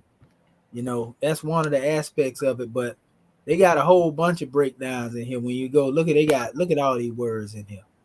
Yeah. Wow. I just tapped in Lord now, and all this stuff come up. Look, good. But it's a reason that we didn't have this first, because we don't want to become totally dependent. We still have to learn the Coptic. You know what I mean? Yeah, right. Yeah. This just like I said, a dictionary. You can, in your own leisure later on, you can use this, to go and look up words. But like I say, it would have been kind of putting a cart before the horse if I'd have been trying to show y'all this and come straight out of this. You see what I'm saying? Yeah. But it's just to let y'all know that it definitely got, a dictionary out here. And so now we done had fun with that. We're gonna go to another phase real quick so we can get ready to come to a close in a little bit. I want to show our family this. Remember this one, 2 phrases, right? Y'all got this one in the archive? Yes. Okay, yeah. And so this is very important because this shows us them different rules with the A and the I beside each other. This can perhaps show us, because even right here, like they're showing the G and the H for the guy. See all these little things here. See how they got the Y there? What Sister Dinger was thinking about earlier. Yes. Yeah. Combinations of letters here. You know what I mean? So this will help. It'll help you with certain things like that. Okay. So you can see. Now I didn't see that before, and I printed this paper off. Oh yeah. Arabic part on the end. All See? right. And now this is different than the last one here, even though it got the Arabic and the transliteration on it, Mhm. you know, because it actually writes it all the way out here. But Mhm. you know, this is not necessarily spelt the same way, like letter for letter. This is actually giving you the actual word. Uh-huh. So this is not, for example, this is A, A. and this is T, this is H, this is Y, and T. But see, it's not neither one of these right here. You see what I'm saying? Right. Right. This is just the Arabic word for Oh. Greek, Okay. but this is the actual Coptic word. See, the last one, when we read the Arabic, got it correspond one for one with the Coptic. Right. Yeah, and that's what I was trying to pull out here, you know. So this is a little more advanced, so to speak, Mhm. you know, because this is just the word, you know. Got you. This is just the word, like right here. Like you see how it's Nafri? This is Mhm. not Nafri. This is HLA, Hella. It actually deals with hello. Right. It's actually giving you more of the English, but that didn't do that up here because this is not GRT. This, but down here, this is more close to hello right here. Right. You see, and then you have the M, and this is order, and this is H and B. So this is marhab, you know. This is hala marhab. You see, Mhm. and like here, for example, this says S, and this is Y, and then this looks like a D. R normally will hook on the bottom, you know, but it looked like it's actually spelling out sir, you know. But the thing is, I wouldn't bank on that because this looks more like a this is a D. I don't know why they got it up here, but maybe it's the computer that's doing it that way because they keep putting the same thing up here. Well, they didn't put ladies here. So, well, it's the same thing with the Arabic words from what I'm seeing. And maybe sir in Arabic is similar to that, but just a different word. Because I'm seeing seared instead of sir. So maybe that's the way they say sir in the Arabic, seared. You see what I'm saying? Mhm. Mhm. Okay, seared. So I mean, just a whole bunch of different measures in here. We'll get into that. But all of these things are useful. You know, all of them are useful, and this is just really getting us into learning other things. We won't go into this particular area. I'm just showing this to our family, though. You know, what we have to deal with this just yet, because I consider Your this. scribes got quiet. Yeah, I consider this more advanced. I'm just showing it to you, because like if I'd have showed that to y'all last week and say, You already know. You know what? like what? We've been still up. Okay, Like, 2-6. what is this? You know, I thought the word was supposed to spell out the word, spelling something totally different, brother. What's wrong? We've been crying up in here. I know, right? You know, so I'm just showing you, you know, how Mm. tricky this thing can get, you know. Mm. And that way you'd be like, well, I tried the method you showed me, it ain't working now. It ain't doing it. Yeah, so I'm just showing you. You'd have had both of us on the line. Look, I record already it, know. man. I'm gonna call him the day tomorrow and the next day, y'all. I know, right? Yes, sir. You know, so this is another consistent of Coptic lessons, and it's pretty much like a reiteration of what we have, but in a different aspect. But it's all good. So I end up getting all of this out to our family. Anything that's gonna add to the knowledge, wisdom, and Praise the understanding Lord. Yeah. goes on the way. All of these represent just tools to Praise utilize. the You can Lord. see they pronouncing them the same way, Yeah. the same way as we've been had them. And like I said, this is what repetition and use That's is right. what Mm-hmm. Yeah. will allow us to become more knowledgeable. And they got little rules here that they talking about. See how I was showing you like certain things they put together? Mm-hmm. It is right there, like the M. They showing you how they do that. The E, the ek, the et. Ick. You know, they ain't nothing real major, but I mean, we already done pretty much pronounced a lot of it out ourselves. Right. You know, different words here. Basically, they giving little quizzes. You know, this is really self-testing. Mm-hmm. You know, where you can test yourself dealing with these measures. Here, we can also see the different changes in, the way they're using the pronunciation here and there. So that's good as well. So this is like a thing you can go through with the lesson. It's funny how them things look like little formulas, though, right? Like Yeah. equations. Yeah. Mhm. That's what it kind of remind me of, some of these pieces up here, like some algebra. This is one that is very well advanced right here, but it's pretty good. It goes through the different breakdown of the lessons. It give you the different pronunciations again. And then it goes like on a letter for letter breakdown in certain aspects here.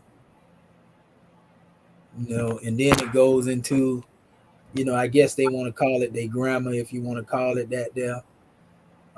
Past tense, present tense, basic stuff that we have in the English language. When they apply that, I don't even consider that to be a part of the language, because this is our rules now at this particular time. They got whole passages up here. Like in the beginning was the word with God, the word was God. And you can go into this and, maybe we'll make that a part of the homework. Oh Lord. Go. Did you hear that? Going in here pulling some of these words out of here. Maybe. Oh my goodness, I didn't mean for that to come out. It's all good. As my hand was falling out. Looking at that, I'm like, oh my, oh wow. Oh my. I mean, but y'all been reading all the words, so we might as well. That's why I said I was keeping my mouth shut. Okay, I think I'm right. off over there. Oh my. Oh Lord. Oh man, I'm loving my scribe, man. Look, Y'all, me too. I praise the Lord for this class. I say you. Allah got a sense of humor. Yeah, he do. And our instructor. that's right. Yeah, so yeah, I mean, but we got so much up here, and I'm telling you, when I be picking this stuff out, like the different papers, I be trying to find what's more relevant to what we talk about than anything. Because trust me, I got some books over here, like, and then all of them, I showed them to y'all in the beginning. Man, I'm not for even put that in front of y'all. I'm talking about, they got a whole bunch of different texts, so they straight Coptic. There's nothing in there. And so these are the actual texts, like books of the Bible. Yeah. And so my thing is, why haven't they told the people that these books were wrote in Coptic and they trying to push the Greek? Right. The evidence of the cover up is there. Mm-hmm. So this is a real good one too, because it gives us actually the transliteration. Even though you got your boy here with this fake wig on, what in the world did he get that from? I hope that ain't no headdress. He ain't got the Asiatic hair, so he put it in there, and then he put it in there with the 9 ether strands, straight in. But nevertheless, in the language here, and they got the sound shifts. Y'all see that? Yeah. Yes. Yeah. And see how that T and that D, that somebody I was talking about earlier. Oh yeah. That's actually TH, the there, and the there. Okay. And we familiar with a lot of this stuff already from our knowledge of sound shifting. See how the IA, there it is. That's the same one. And then we have the TH. A lot of these pretty much the same. Down here is where it get interesting again. They go to O and the U. There it is. The I. So you'll probably see I and U and V and U. Who knows? Yeah. But when you see it, you'll know it. Yeah. This right here, in the shake, the ka, the key sound, they use them right here. That's what they're emphasizing. They also have the singular K expression there to a certain degree. This is epsi.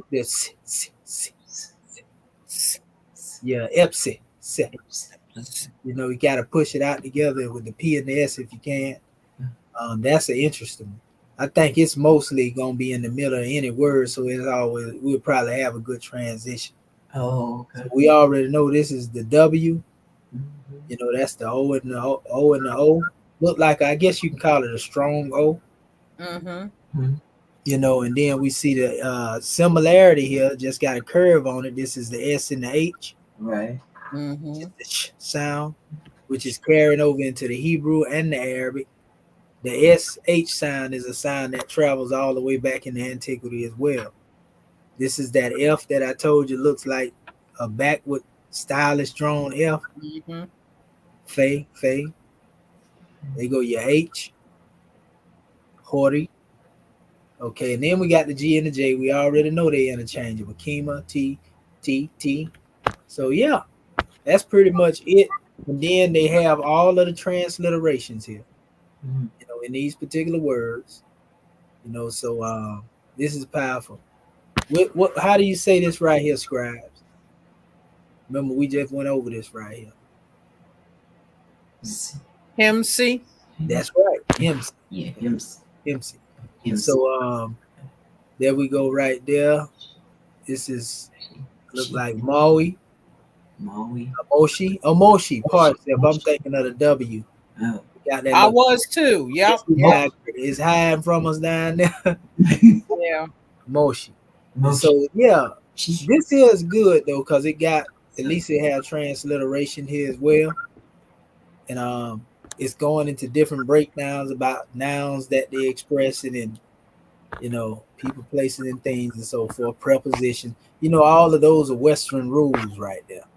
Mhm. Give us some sense of what's being demonstrated here. So we know a little bit about the English language, and we pretty much on point. So that's what that is. But it's a lot of words in here, though. You know, to be learned. A lot of words to be learned in here, and different phrases too. You know, if one applies themselves to learn these things. You know, Mhm. so this is a pretty straightforward one that has a whole lot of transliterated measures in it. So you know we had to get this for y'all. So I'm gonna Praise the get a Lord. lot of this over to the family. This here is definitely more advanced, and I ain't really put this out there because I didn't want nobody to be distracted. Where our brother Marvin Evans Bay at? You know, cause if our brother Marvin say, wait a minute, more. I'm looking at the Syriac portion. I like to know. All right, brother Marvin, we talking about this portion right here, brother. Look, there's that ABD, the father thing. Yep, that's Yep. what we was talking about earlier. The Abba. Abba. Mm-hmm. Abba. That's right. You know, and so we know Ab also has to do with the heart. Right. Yeah. Yeah. Right. Yeah. You know, the nearest place you can meet him. You know, and so they have the transliteration. I Praise the do Lord. love that about this, and you know they had to throw their little, you know, Yeah. pictorials off in there. Yeah. You know, but this is actually it here, and this is Anha. You know, you can see the way they putting it here. Anha, that's the AN, and then that's the H. Anha. You know, and that's how I would do it, putting vowels in it. So this is pretty straightforward too, but at least it has the transliterations in this dictionary. Yeah. And it show you different equivalents, like in the Syriac, you know, different Greek words, maybe Arabic if need be, you know what I mean? Mhm. Mm-hmm. This is Eme. We see it right here. AMA, AEMA here. See what I'm saying? So I'm just showing you how we would jump to each one of these. And notice how they trying to equate these symbols with Coptic, because they Right. Yeah. did that. They already did it. We keep telling our people that's what they did. They put the symbols on the side of Coptic. You see, and you trace the Coptic back, it come from the Demotic. Demotic come from the Hieratic. You know, but the original phonetics come from Phoenician. But that's a whole nother measure. So anyway, um, this here is Epe. Look like Okay. that's what I see. Epe. So you Read can that. see that. Let's see, ringworm. Oh, they didn't really put nothing up there for that, but we can see the A, P, O, W, W, and S. So that's like opposed. If we were to do this, is APOT, a pot. They're saying ipit here. See it? They put even the D here. See how they changed the D and the T at the end? Uh-huh. Sound shit. That's why we have to have that knowledge. Because some people be like, oh, that's a different word. Right. You know what I mean? So this is a good dictionary right here. I looked up really to find this was, see, they got Hebrew words in here too. Yep. The words that makes it mostly strong words. That's what they putting in here. See, look Now, right that here. dictionary we already have, or this is a different one? No, it's something different. Yeah. No, Okay. it's something different. No, I ain't sorting this out yet. I'm just showing you, just showing you different measures in it. Okay. We can see they were showing the connection to these words, like in the Hebrew, as it connect back to this same word up here. And see that, so that's what I'm saying. Like, this is a good work here. I'm gonna get it to. I think got like 430. So y'all know how, man. Do you know how long it took me Gracious. to find a dictionary like this? The rest of them Gracious. Coptic. Yeah. Like I showed y'all the others, they got a lot of them out there, but they straight Coptic word, no transliteration like this, straight definition. So I'm like, man, ain't nobody finna put that on the people. y'all be coming to see me. Yeah, people down there in Florida knocking on your door. Yeah, give me that laptop. We gonna put a stop to this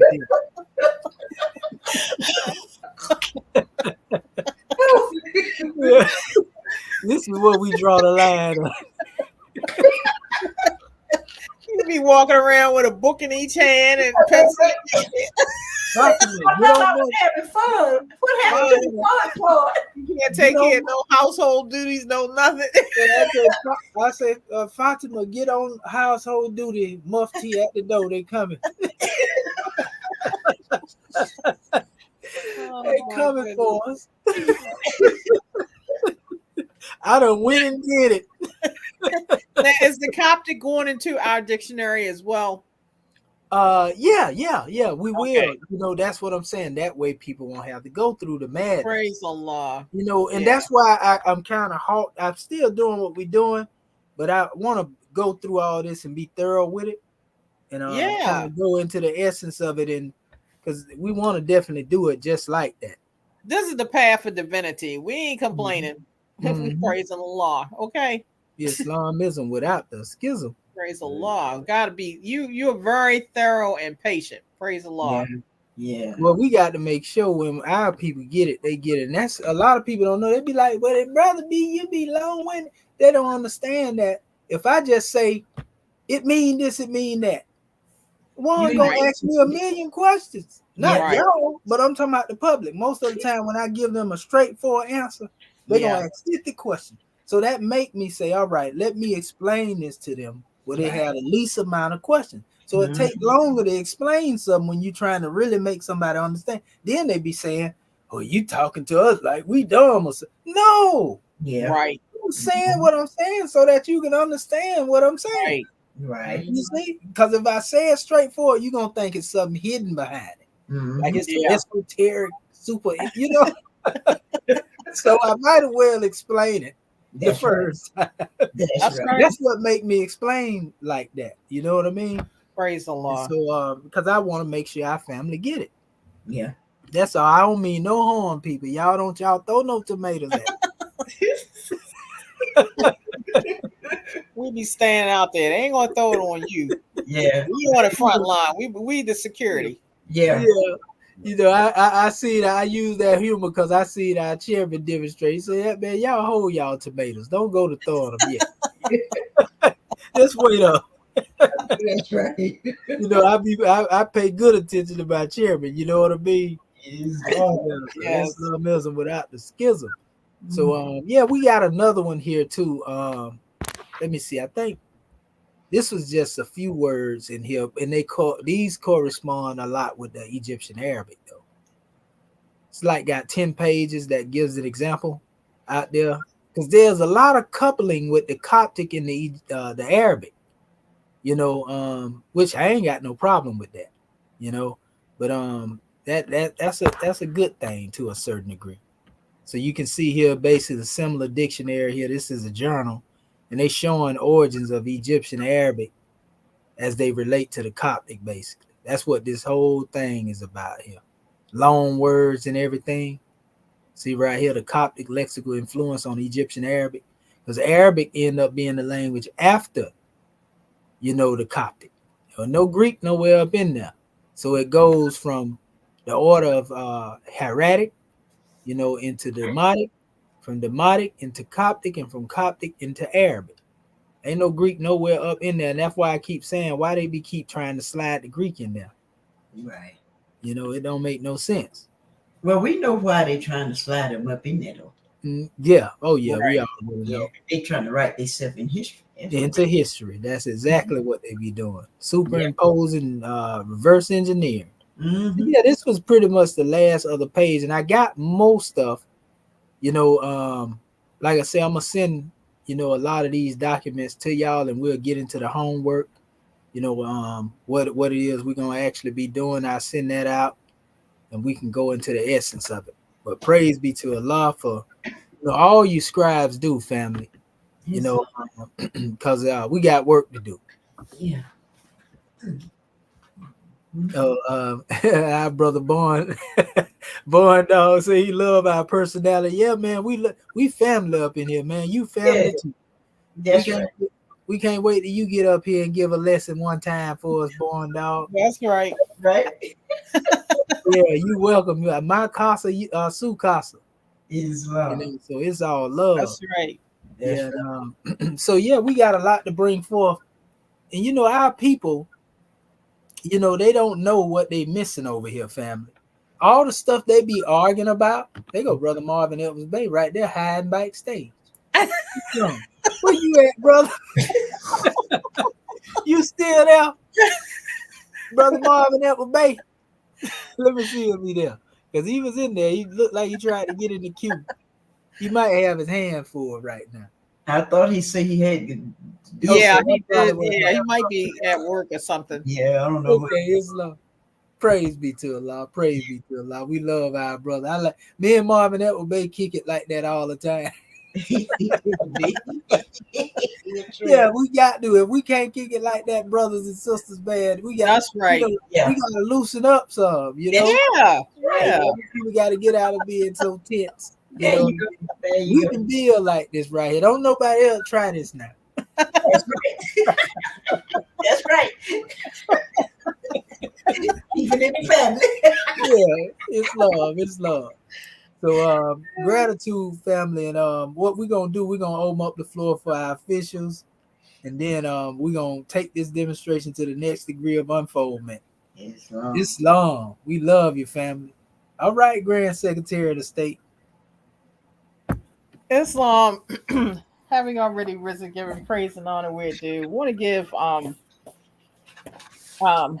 you much gratitude and honor, Dr. Shaheed, along with Act One, our family online, and our scribes. It's been a grand class, and again, I just look forward to being able to, put the work in, familiarize myself with the Coptic language, and as you were stating.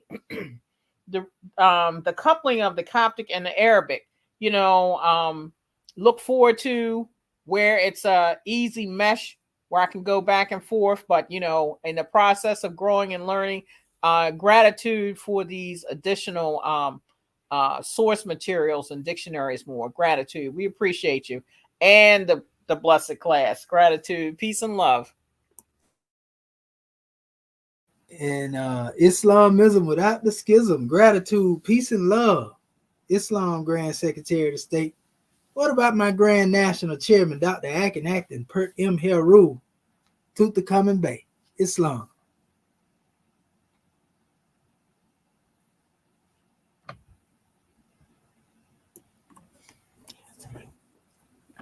Can you hear me? Oh, yeah, we hear you with angelic ears. Oh, man.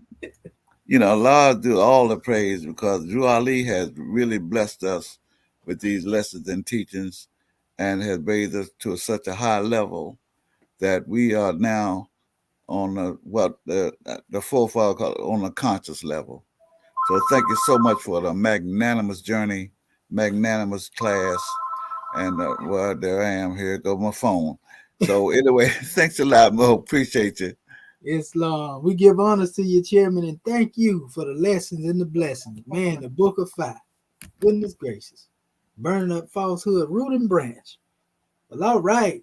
Well, speaking of burning up falsehood, root and branch, let us call forth our national grand sheik, Dr. Serapis Amun Rael. Islam, you there, grand man?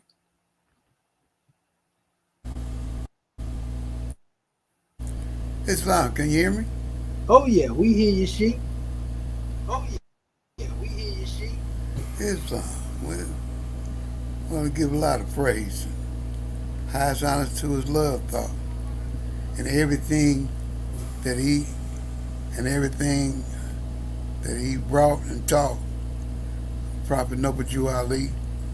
And we give honors to all our brothers and sisters and those that desire for us to be free. Praise Allah for this year's class is always a wonder, and I'll be getting in touch with the secretary a little later. I want to get a drawing off that dictionary sheet, send me a copy of that dictionary, and I'm kind of confused, if you will, about whether to write when you put that issue down or the word down, and you write or scribing. You writing or you reading from the left to the right or the right from the left? That's the question. Yes, sir. Islam. Yeah, most of the Coptic documents, they read them from left to right, like we normally read. You don't read them like we normally read the Arabic from right to left. So, just like you read English, a lot of the Coptic read pretty much the same direction. So it's written the same way. It's written the same way. If you read it like that, you write it like that too, then, right? Yes, sir. Okay. Yes, sir. So you were right. I'd like to get it. Go ahead, Sheik. I'd like to get a drawing off of it so that I can catch up. And I ain't talking about Heinz. Islam. Sheik, I ain't talking about Heinz. I love that one. I gotta use that one, Sheik. Can I get that one from you? Oh, I love it. So you ain't talking about Heinz. Catch up. Allah do the praise, Mo. Yes, Lord. Thank you. Gratitude, Sheik. Man, ain't nothing but some Moorish love up in me. Ooh-wee. Islam. So, all right, Sister Ginger, I think you're the only one here. Islam, I think I am too. You want me to take us on to third heaven? Yeah, you can get your measure and whichever best for you, all is well. All is well. Well, I thoroughly enjoyed everything. Like I love the grass sheet. Catch up. I ain't talking about highs. Oh my God, that was great. But I thoroughly enjoyed it. Gratitude, God, man, on your patience and everything with us, and looking forward to hitting those different dictionaries. And when you especially anxious to see what the homework gonna be about, and but those different dictionaries that you were showing us, and gratitude for your diligence in searching this stuff out, because like you say, some of them didn't have the have the translation like the one what you just showed us, and that takes let's take time and patience and diligence, and we can see that you love what you're doing, And we know the prophet, he be dropping that stuff right in your lap so you can get it anyway. And but like I said, still enjoying everything. Learn. I see where I just got to apply myself, but I'm still having fun so far. Islam. I'm gonna always have fun. It's love, peace, and love, family. Islam, and that's my measure. So, is anybody? Yeah. So I'm the only one here. So you want me to go ahead on and close us out now, go man? Oh yeah, all is well. All is well. Oh, okay, okay. All right, family. It's that time. It's been a pleasure and a joy. Islam. January the 15th, 1929, a warning from the prophet to be read at every meeting. I hereby inform all citizens that they must end all radical, agitating speeches while at work, in their homes, or on the streets. We are for peace and not destruction. Stop flashing your cards at Europeans. It causes confusion. Remember, your card is for your salvation. Failure to obey these orders will be a severe consequence. We are for love, truth, peace, freedom, and justice. And when these principles are violated, justice must then take its course. Any citizen or group of citizens who hold malicious feelings toward the government or the prophet or violate the divine covenant of the Moorish movement will receive their reward from Allah for their unjust deeds. All true Moors will and must obey the law as laid down to them by their prophet. If they lose confidence in their prophet, they should turn in their card and button, cease wearing their turban and fez, and return to the state where I, the prophet, found you. This is a holy and divine movement founded by the prophet Noble Jew Ali. And if the prophet is not right, the government is not right. The prophet, therefore, is sending out the divine plea to all Moorish Americans that they do their part in protecting their prophet and the government. This is an everlasting movement founded by the prophet through the will of Allah to redeem his people from their sinful ways by the order of Prophet Noble Jew Ali. A holy covenant of the Asiatic nations. Ye are the children of one father, provided for by his care, and the breast of one mother have given you suck. Let the bonds of affection, therefore, unite thee with thy brothers, that peace and happiness may dwell in thy father's house. And when ye separate in the world, remember the relation that bindeth you to love and unity, and prefer not a stranger before thy own blood. If thy brother is in adversity, assist him. If thy sister is in trouble, forsake her not. So shall the fortunes of thy father contribute to the support of his whole race, and his care be continued to you all, and your love to each other. Islam, Islam, Islam. This meeting is officially adjourned according to Act 2. Go in peace, Moors. Islam. Great class. Great class, Dr. Shaheed. Islam. Peace and love. Peace and love, family.